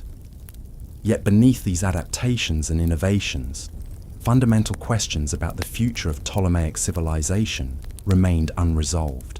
The young pharaoh, who participated in traditional ceremonies, understood that his reign would determine whether the remarkable achievements of his ancestors could survive in a world where the conditions that had made Ptolemaic success possible no longer existed. The administrative systems, cultural traditions, and economic foundations that had sustained the dynasty for 3 centuries now faced challenges that would test their adaptability beyond anything previous generations had experienced. As night fell over Alexandria, the lighthouse beam that swept across the harbour illuminated waters where Roman ships appeared with increasing frequency, serving as a reminder that the political landscape of the Mediterranean had changed in ways that would require unprecedented wisdom and innovation for the Ptolemaic dynasty to survive. The young kings sleeping in palace chambers would awaken each morning to face decisions that would determine whether the synthesis of Greek innovation and Egyptian tradition that had created one of history's greatest civilizations could adapt to challenges that threatened its very existence. The young Ptolemy V's daily routine in the palace revealed the precarious balance between maintaining royal dignity and acknowledging the harsh realities that surrounded his diminished kingdom. Each morning, as servants lit the oil lamps in his private chambers, the teenage pharaoh would find scrolls waiting on his desk that chronicled territorial losses, diplomatic setbacks, and financial shortfalls that would have been unimaginable during his great-grandfather's reign. The palace itself reflected these changing circumstances in subtle but unmistakable ways. Rooms that had once overflowed with tribute from distant provinces now stood partially empty, their marble floors echoing with the footsteps of a reduced court staff.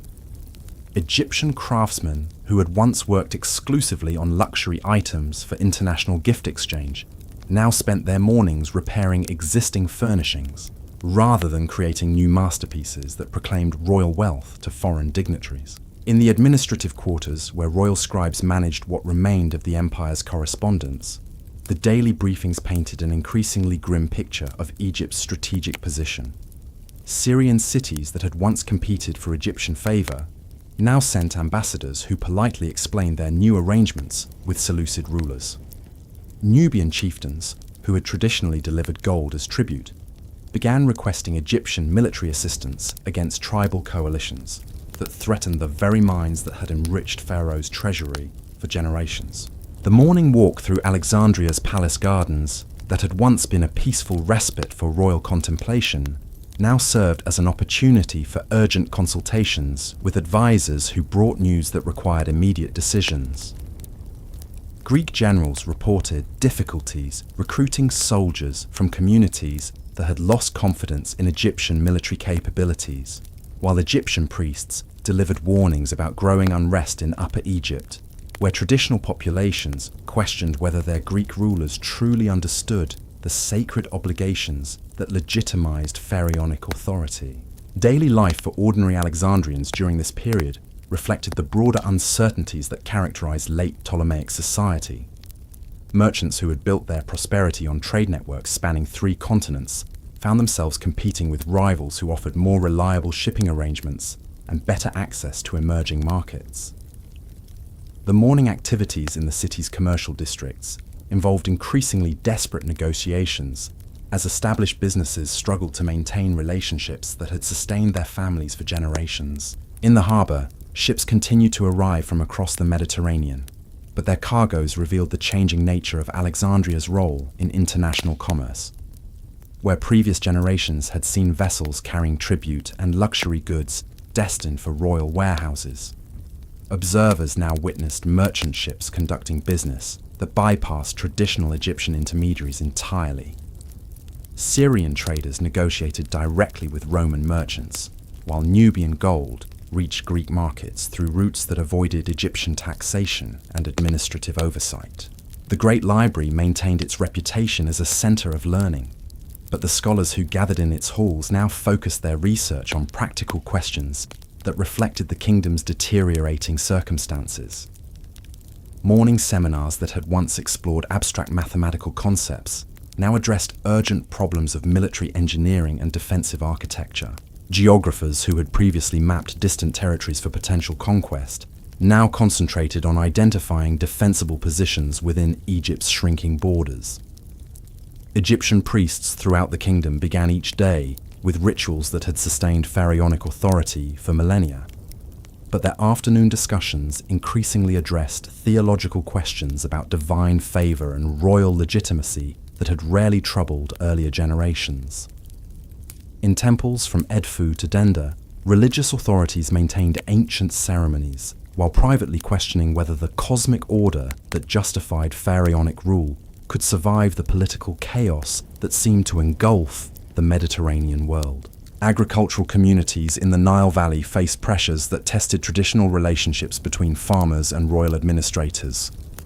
Increased taxation demands coincided with reduced military protection, as Egyptian forces were concentrated around strategic positions rather than distributed throughout rural territories. The morning work in fields that had prospered under earlier Ptolemaic policies now involved careful calculations about crop selection and marketing arrangements that could minimize exposure to political instability. Provincial governors who remained loyal to Ptolemaic authority struggled with administrative challenges that required constant innovation and adaptation. A typical day in Thebes might begin with reports about bandits threatening trade routes, continue with negotiations regarding tribute payments from communities that questioned Egyptian military capabilities, and conclude with diplomatic correspondence addressing territorial disputes that reflected the kingdom's weakened international position. Military preparations throughout the remaining Egyptian territories revealed the fundamental transformation that had occurred in the kingdom's strategic circumstances. Officers who had once planned expansion campaigns now focused on defensive strategies that could maximize the advantages provided by Egypt's geographic position, while acknowledging severe limitations in manpower and financial resources.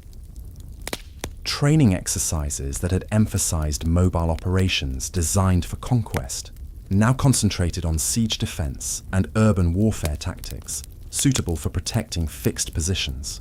The royal court's elaborate ceremonial protocols continued to follow traditions established during the dynasty's golden age. But these magnificent displays now served primarily to maintain domestic morale, rather than to impress foreign visitors with Egyptian power and sophistication. Ambassadors who attended court functions often represented kingdoms that were negotiating with Egypt from positions of strength rather than seeking Egyptian patronage or military alliance.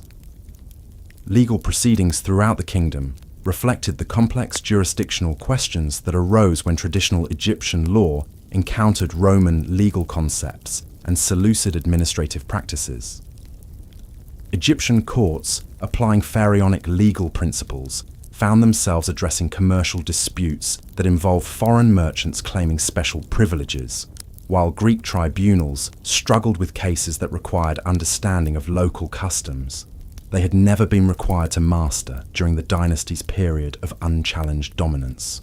Commercial activity in Alexandria's markets revealed both the continued importance of Egyptian agricultural production and the growing competition from alternative suppliers who could offer foreign buyers more favorable terms and more reliable delivery arrangements. The morning negotiations between Egyptian merchants and international traders involved increasingly complex discussions about credit arrangements, transportation insurance, and alternative shipping routes that reflected the kingdom's declining influence over Mediterranean commerce. Educational institutions throughout Egypt struggled to prepare students for careers in a political environment that bore little resemblance to the circumstances that had shaped traditional curricula. Young Egyptians studying administrative procedures discovered that their training needed to address scenarios involving foreign occupation and cultural survival that their teachers had never contemplated. Greek settlers, learning Egyptian customs, found themselves preserving traditions that might disappear entirely if current political trends continued unchecked. Religious observances in temples throughout the kingdom included prayers that reflected both traditional devotion to pharaonic authority and growing anxiety about divine protection for a dynasty that seemed increasingly vulnerable to external threats. The morning ceremonies in the Great Temple of Karnak included ancient formulas about Pharaoh's sacred responsibilities, alongside newer supplications for divine intervention to preserve the cosmic order that foreign pressures threatened to destroy. Artistic production in royal workshops during this period demonstrated both technical excellence and cultural uncertainty as craftsmen created objects that maintained traditional standards while addressing political realities that required diplomatic sensitivity. Egyptian artists working on royal commissions incorporated design elements that would appeal to foreign patrons whose favor had become essential for the kingdom's survival, while also preserving traditional techniques that embodied cultural values threatened by external political pressure. Foreign policy during the final decades of meaningful Ptolemaic independence required diplomatic skills that surpassed anything previous generations had needed to develop. Egyptian negotiators found themselves managing relationships with Roman officials, who viewed Egypt primarily as a source of grain and revenue, while also maintaining connections with other Hellenistic kingdoms that faced similar pressures from expanding Roman power. Economic policies implemented during Ptolemy the Fifth's reign reflected desperate attempts to maintain governmental functions, while acknowledging that traditional revenue sources had either been lost to foreign conquest or compromised by competition from rival powers. Royal monopolies on industries like papyrus production and perfume manufacturing faced challenges from alternative suppliers who could offer foreign customers better prices and more reliable service. The daily correspondence that reached palace administrators revealed coordination difficulties that reflected the challenges of governing a kingdom whose territorial integrity was constantly threatened by external pressure and internal dissent. Communications from Upper Egypt described growing unrest among traditional populations who questioned whether their Greek rulers possessed the divine authority necessary to maintain cosmic order, while reports from the Delta chronicled economic disruptions caused by Roman interference in Egyptian commercial relationships. Military recruitment throughout the kingdom encountered resistance that reflected changing popular attitudes towards service in armies that seemed increasingly unlikely to achieve victory against foreign enemies. Traditional sources of loyal Egyptian soldiers in farming communities faced economic hardships that made military service less attractive, while Greek settler families sometimes preferred to negotiate independent arrangements with foreign powers rather than depend on Egyptian protection that appeared increasingly unreliable. Cultural developments during this period reflected both the continued creativity of Egyptian artistic traditions and growing external influences that challenged traditional aesthetic principles. Royal commissions included monuments that celebrated pharaonic achievements, while also acknowledging political realities that required accommodation with foreign powers, whose cultural preferences differed from traditional Egyptian values. Administrative innovations developed during these challenging years demonstrated sophisticated understanding of the governmental problems facing late Ptolemaic rule, but also revealed the limitations of ancient bureaucratic systems when confronted with rapid political change and external military pressure. New procedures for tax collection attempted to maintain essential revenue levels while avoiding popular resistance that could provide opportunities for foreign intervention. The evening ceremonies in Alexandria's temples during this period included prayers that reflected both loyalty to Ptolemaic traditions and growing concern about the dynasty's ability to preserve the cultural synthesis that had made Egyptian civilization distinctive throughout the Mediterranean world. Priests, who had once celebrated pharaoh's victories in distant territories, now offered supplications for divine guidance in preserving traditions that seemed increasingly fragile under external pressure.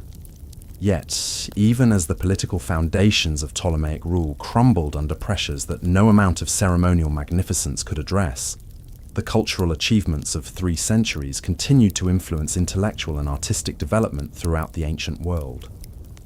The mathematical principles developed by Alexandrian scholars would guide scientific progress for generations, while the architectural innovations pioneered in Ptolemaic temples would inspire builders across 3 continents long after the dynasty itself had fallen.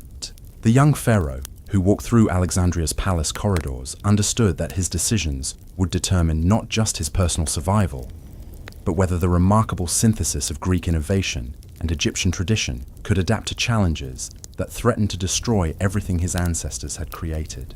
The morning sun that rose over the harbor each day illuminated a kingdom fighting for its cultural identity as much as its political independence, as the forces of history moved inexorably toward the climactic confrontation that would determine the fate of the last independent pharaonic dynasty, and the final chapter in 3 millennia of Egyptian greatness.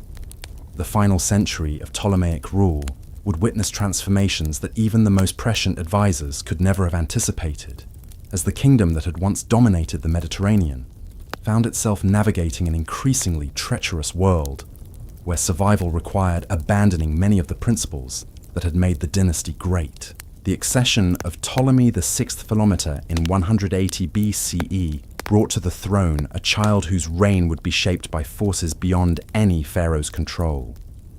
In the pre-dawn hours of his palace chambers, young servants would prepare the morning meal, while Greek tutors waited outside with lessons that increasingly focused on diplomatic survival rather than imperial conquest. The boy king's education included not just traditional studies of Egyptian religion and Greek philosophy, but practical instruction in negotiating with Roman senators, whose favor had become essential for the dynasty's continuation. The daily routine in Alexandria's administrative quarters revealed the stark reality of Egypt's transformed circumstances. Where previous generations of royal scribes had managed correspondence from across 3 continents, officials now spent their mornings crafting carefully worded responses to Roman demands that tested the limits of Egyptian sovereignty. The papyrus scrolls that covered their desks chronicled grain shipments to Rome, tribute payments to foreign creditors, and territorial concessions that would have been unthinkable during the dynasty's golden age. In the harbour below the palace, merchant ships arrived with cargoes that demonstrated Egypt's continuing economic importance, while also revealing the kingdom's growing dependence on foreign goodwill.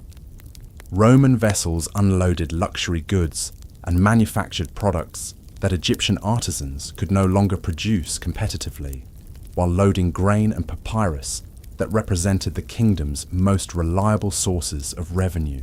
The morning negotiations between Egyptian port officials and Roman merchants involved delicate discussions about pricing, transportation schedules, and commercial privileges that reflected the unequal nature of contemporary political relationships. The great library's scholars maintained their research activities, but their work now served purposes that extended far beyond pure intellectual inquiry. Morning seminars addressed questions about Roman law, Latin literature, and Greek diplomatic traditions that would be essential for navigating the complex political environment that surrounded Egyptian independence. Mathematicians developed new approaches to calculating tribute payments and tax assessments, while geographers created maps that emphasized Egypt's strategic value to potential protectors, rather than its historical achievements as a conquering power. Egyptian priests throughout the kingdom began each day with rituals that proclaimed Pharaoh's divine authority, according to traditions that stretched back 3 millennia. Yet their afternoon discussions increasingly addressed theological questions about legitimate rule and foreign influence that had rarely troubled earlier generations. In temples from Aswan to Alexandria, religious authorities maintained ancient ceremonies while privately debating whether the cosmic order could survive the political compromises that seemed necessary for the dynasty's survival. Agricultural communities in the Nile Valley continued their eternal rhythm of planting and harvesting, but farmers now worked under circumstances that reflected Egypt's diminished autonomy. Roman demands for increased grain exports coincided with reduced governmental protection for rural communities, as Egyptian military forces were concentrated around strategic positions that could be defended against potential invaders. The morning labor in fields that had prospered under earlier Ptolemaic policies now involved careful attention to crop varieties and cultivation techniques that could maximize yields for export markets rather than domestic consumption. The royal court's magnificent ceremonial displays continued to follow protocols established during the dynasty's period of expansion and cultural confidence. But these elaborate rituals now served primarily to maintain domestic legitimacy rather than to impress foreign visitors with Egyptian power. Roman officials who attended court functions often participated as representatives of a superior power rather than as diplomatic equals seeking Egyptian alliance or favor. Daily life for ordinary Alexandrians during this period reflected the profound changes that had transformed their city from the undisputed center of Mediterranean culture into a provincial capital whose independence depended on foreign tolerance rather than indigenous strength. Merchants who had inherited business networks spanning multiple continents found themselves competing with Roman traders who possessed better access to credit and more reliable transportation arrangements. The morning activities in commercial districts involved increasingly complex negotiations as established families struggled to maintain relationships that had sustained their prosperity for generations.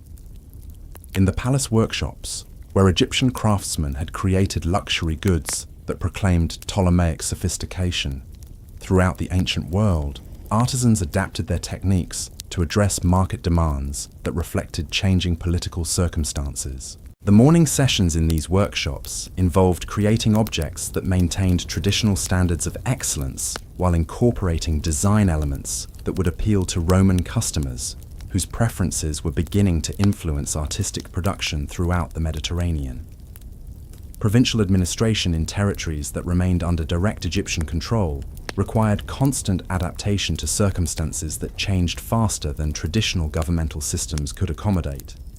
Governors who had once managed expansion now focused on maintaining order while avoiding conflicts that might provide pretext for foreign intervention. The morning briefings that reached these officials chronicled challenges that required immediate attention, while also planning for scenarios that involved potential loss of autonomy or territorial integrity. Military affairs during Ptolemy, the sixth's reign, reflected the fundamental transformation that had occurred in Egypt's strategic position. Officers who had trained for conquest campaigns now developed defensive strategies that could protect the kingdom's core territories, while avoiding provocations that might trigger overwhelming retaliation from superior enemies. Training exercises emphasized garrison duties and civil order maintenance, rather than the mobile operations that had once carried Egyptian armies across 3 continents. Legal proceedings throughout the kingdom reflected the complex jurisdictional questions that arose when traditional Egyptian law encountered Roman legal concepts and administrative practices. Egyptian courts, applying pharaonic principles, found themselves addressing commercial disputes that involved Roman citizens claiming special privileges based on treaties and agreements that superseded traditional legal procedures. Greek tribunals struggled with cases that required understanding of Roman law while also respecting local customs that had evolved over centuries of Ptolemaic rule. Religious observances in temples throughout Egypt included prayers that reflected both traditional devotion to pharaonic authority and growing anxiety about divine protection for a dynasty that seemed increasingly vulnerable to external control. The mourning ceremonies in sacred precincts from Memphis to Philae included ancient formulas about Pharaoh's cosmic responsibilities, alongside newer supplications for divine guidance in preserving Egyptian independence under circumstances that tested the theological foundations of royal legitimacy. Commercial activity in Alexandria's markets revealed both the continuing vitality of Egyptian economic production and the growing influence of foreign merchants who possessed advantages that local traders could not match. The morning negotiations in bazaars and trading houses involved discussions about credit arrangements, shipping schedules, and market access that reflected the kingdom's declining influence over Mediterranean commerce, while also demonstrating its continuing importance as a source of essential commodities. Educational institutions throughout the kingdom struggled to prepare students for careers in a political environment that required skills their teachers had never needed to develop. Young Egyptians studying administrative procedures discovered that their training needed to address scenarios involving foreign oversight and cultural preservation that previous generations had never contemplated. Greek settlers learning Egyptian traditions found themselves maintaining customs that might provide the only continuity if political circumstances continued to deteriorate. The artistic achievements of this period demonstrated both the continued creativity of Egyptian cultural traditions and the growing external influences that challenged traditional aesthetic principles. Royal commissions included monuments that celebrated pharaonic history, while also acknowledging contemporary political realities that required diplomatic sensitivity. Egyptian artists working on palace decorations incorporated design elements that would be acceptable to Roman observers while preserving traditional motifs that embodied cultural values threatened by foreign political pressure. Foreign policy during the Middle Ptolemaic period required diplomatic skills that surpassed anything earlier rulers had needed to develop. Egyptian negotiators found themselves managing relationships with Roman officials who viewed Egypt primarily as a source of revenue and strategic advantage, while also maintaining connections with other client kingdoms that faced similar pressures from expanding Roman influence throughout the Eastern Mediterranean. Economic policies implemented during this era reflected attempts to maintain essential governmental functions, while acknowledging that traditional revenue sources had either been compromised by foreign competition or constrained by diplomatic agreements that limited Egyptian autonomy. Royal monopolies on industries like papyrus production faced challenges from alternative suppliers who could offer Roman customers better prices and more reliable service, without the political complications that accompanied Egyptian trade relationships. The daily correspondence that reached palace administrators revealed coordination difficulties that reflected the challenges of governing a kingdom whose policies required constant consultation with foreign advisors and whose territorial integrity depended on maintaining the favor of external protectors. Communications from provincial governors described growing complications in collecting taxes and maintaining order as local populations questioned the benefits of continued loyalty to rulers who seemed increasingly unable to provide effective protection or governance. Cultural developments during this period reflected both the resilience of Egyptian intellectual traditions and the growing external pressures that challenged traditional approaches to art, literature, and scholarship. Royal patronage of cultural activities continued to support projects that maintained the kingdom's reputation as a center of learning and creativity. But these initiatives now served primarily to preserve traditions, rather than to advance new forms of cultural expression that might influence developments throughout the Mediterranean world. Administrative innovations developed during these challenging decades demonstrated sophisticated understanding of the governmental problems facing late Ptolemaic rule, but also revealed the limitations of ancient bureaucratic systems when confronted with external oversight and diplomatic constraints that restricted traditional royal prerogatives. New procedures for tax collection and legal administration attempted to maintain efficiency while also satisfying foreign observers whose approval had become essential for the kingdom's continued independence. Military recruitment throughout the remaining Egyptian territories encountered difficulties that reflected changing popular attitudes towards service in forces whose primary mission had shifted from conquest to survival. Traditional sources of loyal soldiers in farming communities faced economic pressures that made military service less attractive, while Greek settler families sometimes preferred to seek Roman protection rather than depend on Egyptian military capabilities that appeared increasingly inadequate for defending the kingdom against serious external threats. Religious developments throughout Egypt during this period reflected both loyalty to traditional beliefs and adaptation to circumstances that required theological innovation to address questions about legitimate authority under foreign oversight. Egyptian priests maintained ancient ceremonies while also developing new interpretations of traditional teachings that could justify royal policies, requiring unprecedented cooperation with foreign powers, whose cultural values differed significantly from pharaonic traditions. The evening ceremonies in Alexandria's temples during the Middle Ptolemaic period included prayers that reflected both continued devotion to the dynasty and growing concern about the kingdom's ability to preserve the cultural synthesis that had made Egyptian civilization distinctive throughout the ancient world. Priests who had once celebrated Pharaoh's victories in distant territories now offered supplications for divine wisdom in maintaining traditions that seemed increasingly fragile under external political pressure and cultural influence. Yet, even as the political foundations of independent Ptolemaic rule continued to erode under pressures that no amount of diplomatic skill could permanently address, the intellectual and artistic achievements of the dynasty continued to influence cultural development throughout the Mediterranean world. The mathematical principles developed by Alexandrian scholars guided scientific progress in Rome and Athens, while the architectural innovations pioneered in Ptolemaic temples inspired builders across multiple continents long after the kingdom's political independence had been compromised by foreign intervention. The young pharaoh who walked through Alexandria's palace corridors each morning understood that his reign represented a transitional period during which the remarkable synthesis of Greek innovation and Egyptian tradition would need to adapt to challenges that threatened not just political autonomy, but cultural survival itself.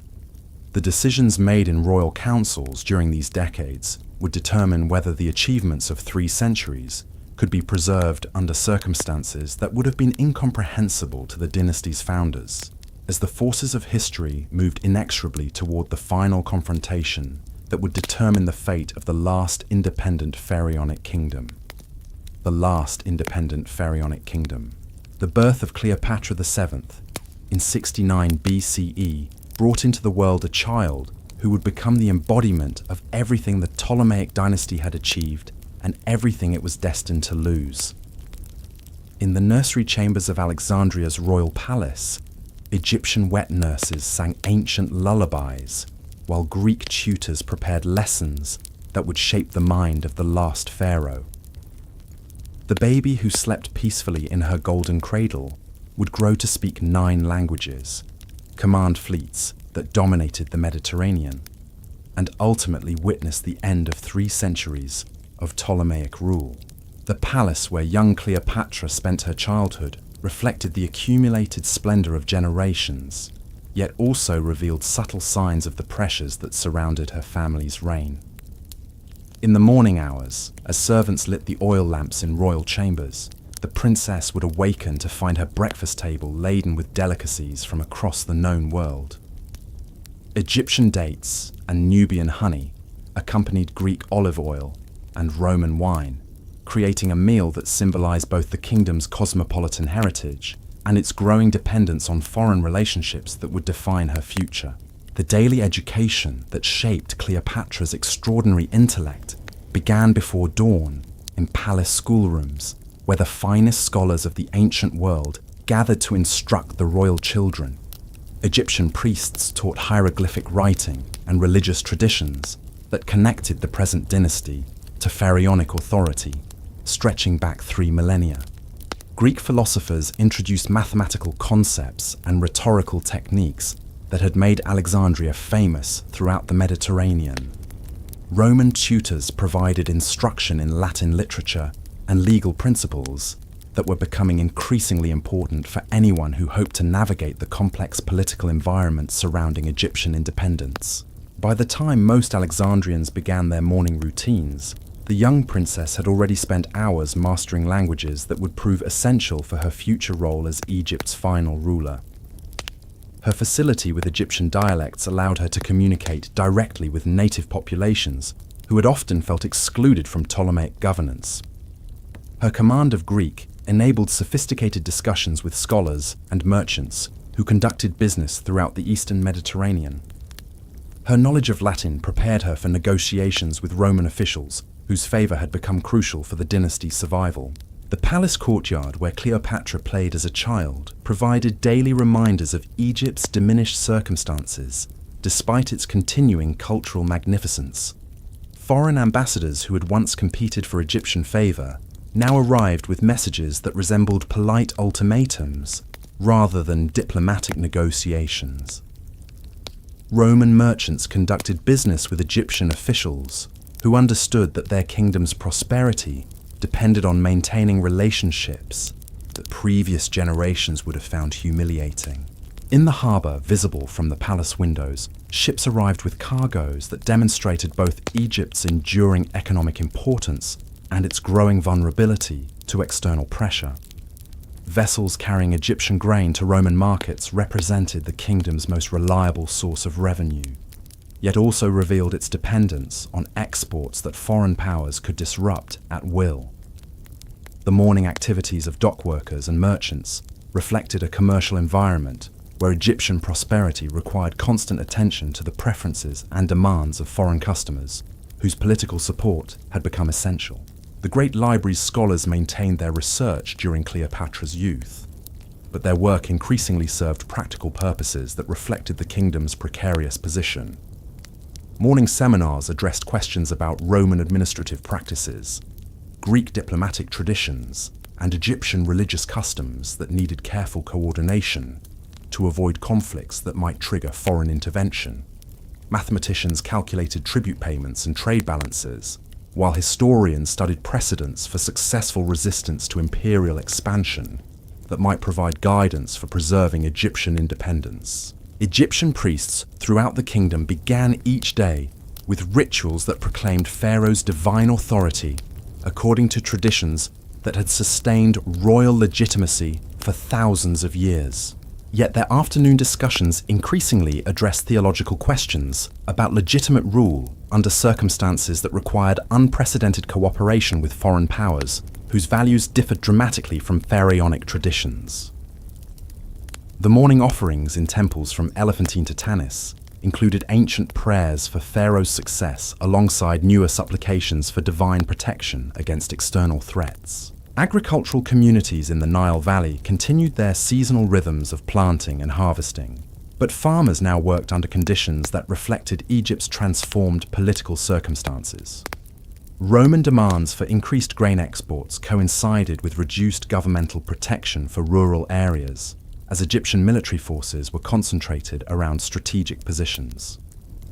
The morning labour in fields that had prospered under earlier Ptolemaic policies now involved careful attention to crop varieties and cultivation techniques that could maximise yields for foreign markets rather than domestic consumption.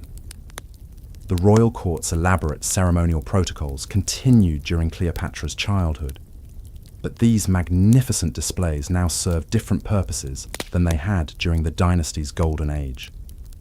Foreign visitors who attended court functions often represented superior powers rather than diplomatic equals seeking Egyptian alliance. The morning preparations for royal audiences required careful attention to protocols that could demonstrate Egyptian dignity while acknowledging political realities that constrained traditional pharaonic prerogatives. Daily life for ordinary Alexandrians during this period reflected the complex adaptations required to maintain prosperity under circumstances that differed dramatically from their grandparents' experiences. Merchants who had inherited business networks spanning multiple continents found themselves competing with foreign traders who possessed better access to credit and transportation. The morning activities in commercial districts involved negotiations that balanced traditional Egyptian business practices with new requirements imposed by international relationships beyond local control.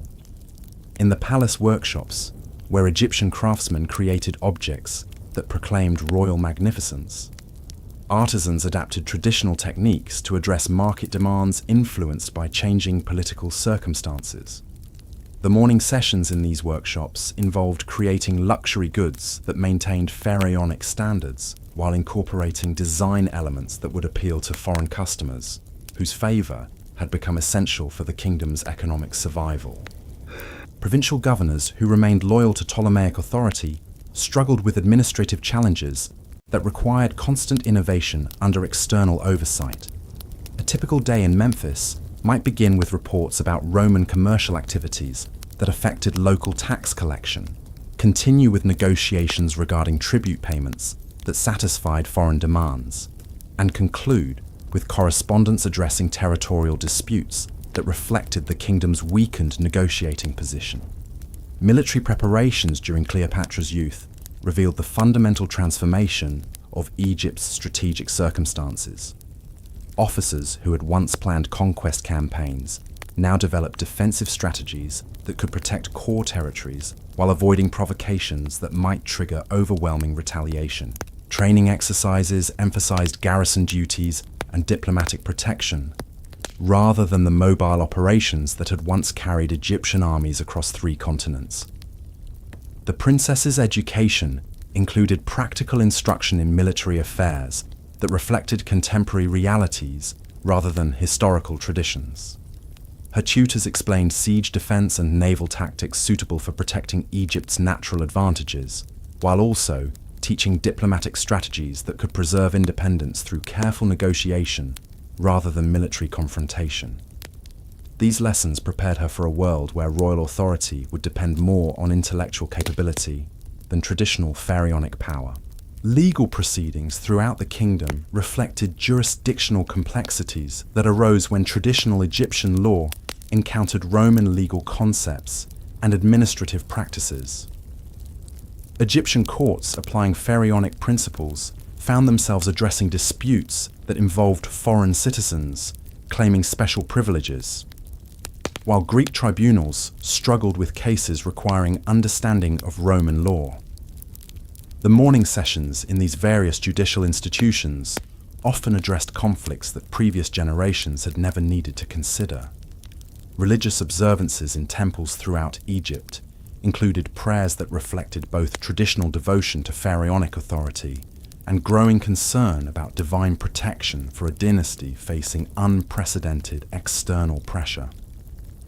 The morning ceremonies in sacred precincts included ancient formulas about Pharaoh's cosmic responsibilities, alongside newer requests for divine guidance in preserving Egyptian independence under circumstances that tested theological foundations of royal legitimacy.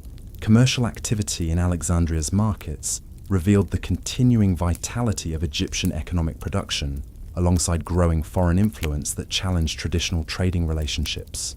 The morning negotiations in bazaars and merchant houses involved discussions about credit arrangements and shipping schedules that reflected the kingdom's declining control over Mediterranean commerce, while demonstrating its continuing importance as a source of essential commodities.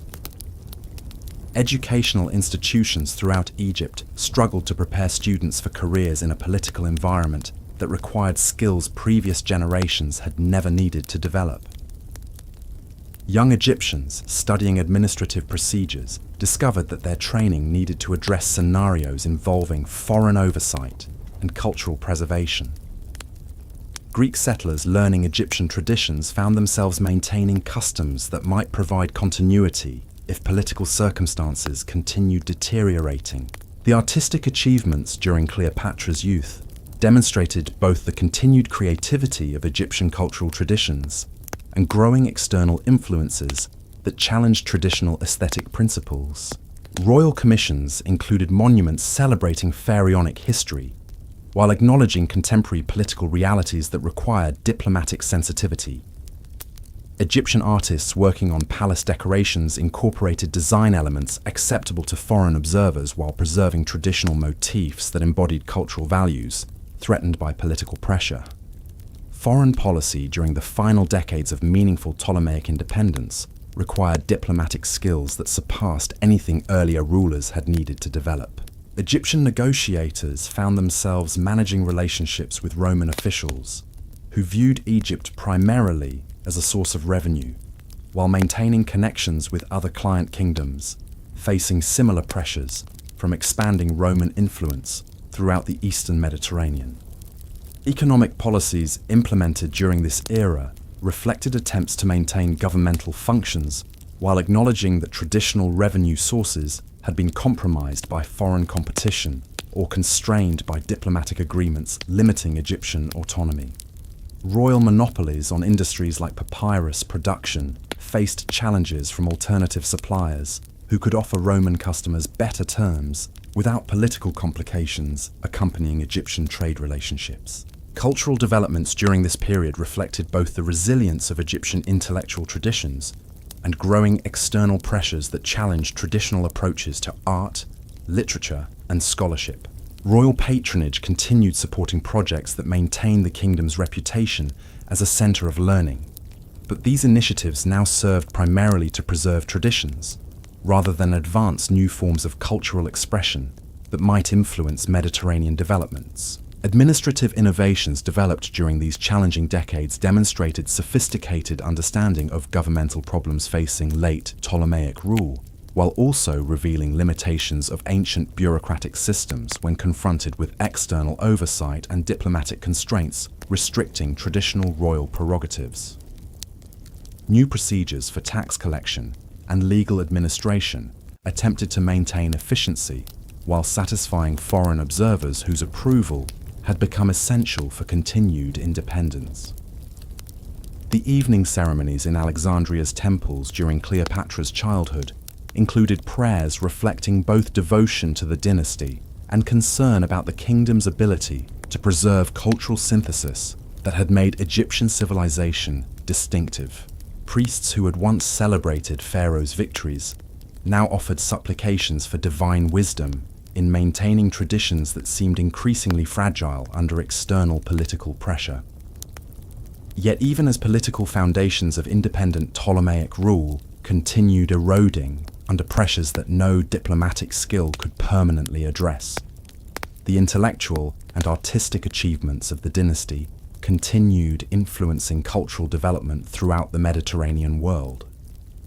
The mathematical principles developed by Alexandrian scholars guided scientific progress in Rome and Athens, while architectural innovations pioneered in Ptolemaic temples inspired builders across multiple continents long after the kingdom's political independence had been compromised. The young princess who walked through Alexandria's palace corridors each morning understood that her education was preparing her for challenges that would test not just her personal capabilities, but the survival of everything her ancestors had created. The lessons she learned in royal schoolrooms would need to address scenarios that earlier generations could never have imagined, as the forces of history moved toward the final confrontation that would determine whether 3 centuries of Ptolemaic achievement could survive in a world transformed by Roman ambition and Mediterranean political revolution.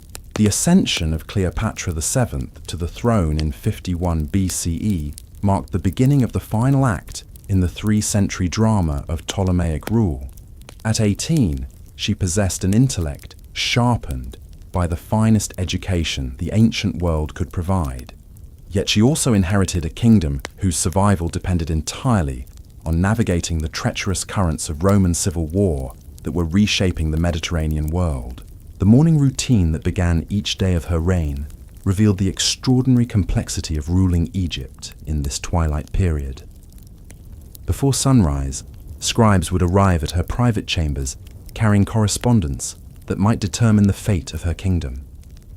Letters from Julius Caesar's agents competed for attention with messages from Pompey's supporters, while Egyptian priests delivered reports about unrest in Upper Egypt, and Alexandrian merchants warned of economic disruption caused by Roman political instability.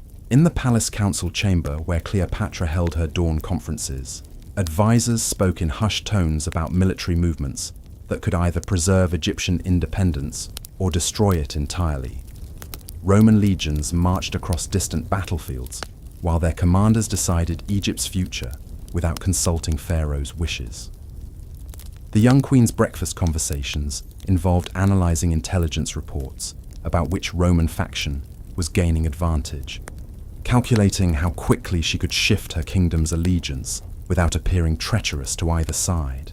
The harbour below the palace had become a stage where the drama of Roman ambition played out in full view of Alexandrian citizens. Ships arrived bearing news of battles fought in Gaul, Spain and Greece that would determine whether Egypt remained nominally independent or became another Roman province.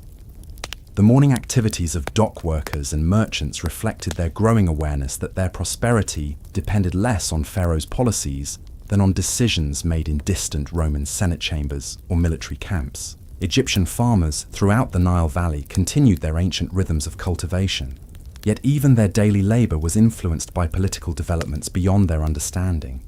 Roman demands for grain shipments fluctuated, according to military requirements that changed with each battle victory or defeat. The morning work in fields from Aswan to the Delta involved calculations about crop allocation that balanced traditional Egyptian needs against export requirements imposed by whichever Roman faction currently held power. In Alexandria's markets, merchants conducted business with one eye on their ledgers and another on political developments that could transform commercial relationships overnight. A Roman victory in one theatre might open new trading opportunities, while defeats elsewhere could disrupt established networks that families had maintained for generations. The morning negotiations in bazaars and trading houses required constant attention to political intelligence, alongside traditional concerns about prices and quality. The great library's scholars maintained their research activities, but their work increasingly served urgent political purposes rather than pure intellectual pursuit. Morning seminars addressed questions about Roman administrative practices that might soon govern Egyptian territories, while historians studied precedents for client kingdoms that had successfully preserved their cultural identity under imperial oversight. Mathematicians calculated tribute payments that could satisfy Roman demands without completely bankrupting Egyptian resources. Cleopatra's personal education continued even as she governed, with tutors who understood that her survival required mastering skills no previous pharaoh had needed. Her morning lessons included instruction in Roman political customs, military strategy suitable for defensive warfare, and diplomatic techniques that could maintain Egyptian dignity while acknowledging superior Roman power. These sessions prepared her for negotiations where miscalculation could result in her kingdom's annexation or her own execution. The royal court's magnificent ceremonial displays took on new significance, as Cleopatra used traditional pharaonic splendor to impress Roman visitors who might influence imperial policy regarding Egypt. Foreign dignitaries who attended morning audiences witnessed pageantry designed to demonstrate that Egypt remained a valuable ally worthy of continued independence, rather than a conquered territory suitable for direct administration. Egyptian priests throughout the kingdom began each day with rituals that proclaimed Pharaoh's divine authority, yet their prayers increasingly requested divine intervention to preserve cosmic order against foreign influences that threatened to destroy traditions stretching back 3 millennia. The morning offerings in temples included ancient formulas about Pharaoh's sacred responsibilities, alongside desperate appeals for protection against enemies whose power seemed to exceed human resistance. Provincial governors, who maintained loyalty to Ptolemaic rule, struggled with administrative challenges that required unprecedented flexibility and innovation. A typical morning in Thebes might involve mediating between Roman tax collectors and Egyptian communities, negotiating tribute arrangements that satisfied foreign demands while preventing local rebellion, and coordinating defensive preparations for scenarios that could range from civil unrest to foreign invasion. Military affairs during Cleopatra's reign reflected the kingdom's transformation from an independent power to a client state whose forces served primarily to maintain internal order rather than project strength beyond Egyptian borders. Officers who had trained for conquest operations now developed strategies for protecting key positions while avoiding conflicts that might provide pretexts for Roman intervention. Training exercises emphasized garrison duties and crowd control, rather than the mobile campaigns that had once carried Egyptian armies across 3 continents. Daily life for ordinary Alexandrians during this period required constant adaptation to circumstances that changed with each shift in Roman political fortune. Families whose prosperity had depended on stable trade relationships found themselves adjusting to new realities, where commercial success required understanding distant political developments alongside traditional business skills. The morning routines of craftsmen, merchants, and laborers involved careful attention to news that might affect their economic prospects or personal safety. Legal proceedings throughout the kingdom reflected growing complexity as traditional Egyptian law encountered Roman legal concepts that would soon dominate judicial practices. Egyptian courts applying pharaonic principles found themselves addressing cases involving Roman citizens claiming special privileges, while Greek tribunals struggled with disputes requiring knowledge of imperial law that their training had never included. The morning sessions in these various institutions often dealt with conflicts that would have been incomprehensible to earlier generations. Religious observances in temples throughout Egypt included ceremonies that blended traditional devotion with urgent petitions for divine protection against threats that seemed to exceed mortal capability to resist. The morning prayers in sacred precincts combined ancient formulas about Pharaoh's cosmic responsibilities with newer requests for wisdom in preserving Egyptian civilization under circumstances that tested every theological foundation of royal legitimacy. Commercial activity in markets from Alexandria to Syene revealed both the continuing vitality of Egyptian economic production and the growing influence of Roman merchants who possessed advantages local traders could not match. The morning negotiations in trading centers involved increasingly complex arrangements as Egyptian businesses adapted to commercial practices that reflected imperial rather than local preferences and requirements. Educational institutions throughout the kingdom struggled to prepare students for careers in a political environment that bore little resemblance to the circumstances that had shaped traditional curricula. Young Egyptians studying governmental procedures discovered their training needed to address scenarios involving foreign occupation and cultural preservation, while Greek settlers learning Egyptian customs found themselves maintaining traditions that might provide the only continuity if political independence disappeared entirely. The artistic achievements during Cleopatra's reign demonstrated both the continued excellence of Egyptian creative traditions and the growing external pressures that influenced aesthetic choices and cultural expression. Royal commissions included monuments celebrating pharaonic history, while also acknowledging contemporary political realities that required extreme diplomatic sensitivity in their execution and display. Foreign policy during the final years of Ptolemaic independence required diplomatic skills that transcended anything previous rulers had needed to develop.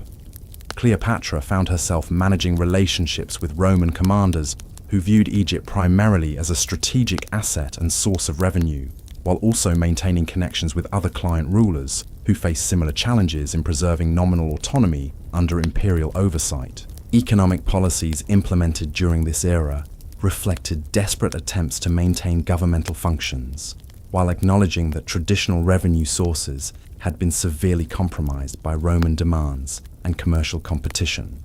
Royal monopolies on industries like papyrus production and luxury goods manufacturing faced challenges from alternative suppliers who could offer imperial customers better terms without the political complications that accompanied Egyptian trade relationships. The evening ceremonies in Alexandria's temples during Cleopatra's reign included prayers that reflected both continued devotion to pharaonic traditions and profound anxiety about the dynasty's ability to preserve the cultural synthesis that had made Egyptian civilization distinctive throughout the ancient world. Priests who had once celebrated Pharaoh's victories in distant territories now offered supplications for divine guidance in maintaining traditions that seemed increasingly vulnerable to external political pressure and cultural transformation. Yet even as the political foundations of Ptolemaic rule crumbled under pressures that no amount of personal brilliance could permanently overcome, Cleopatra's reign represented the final flowering of a civilization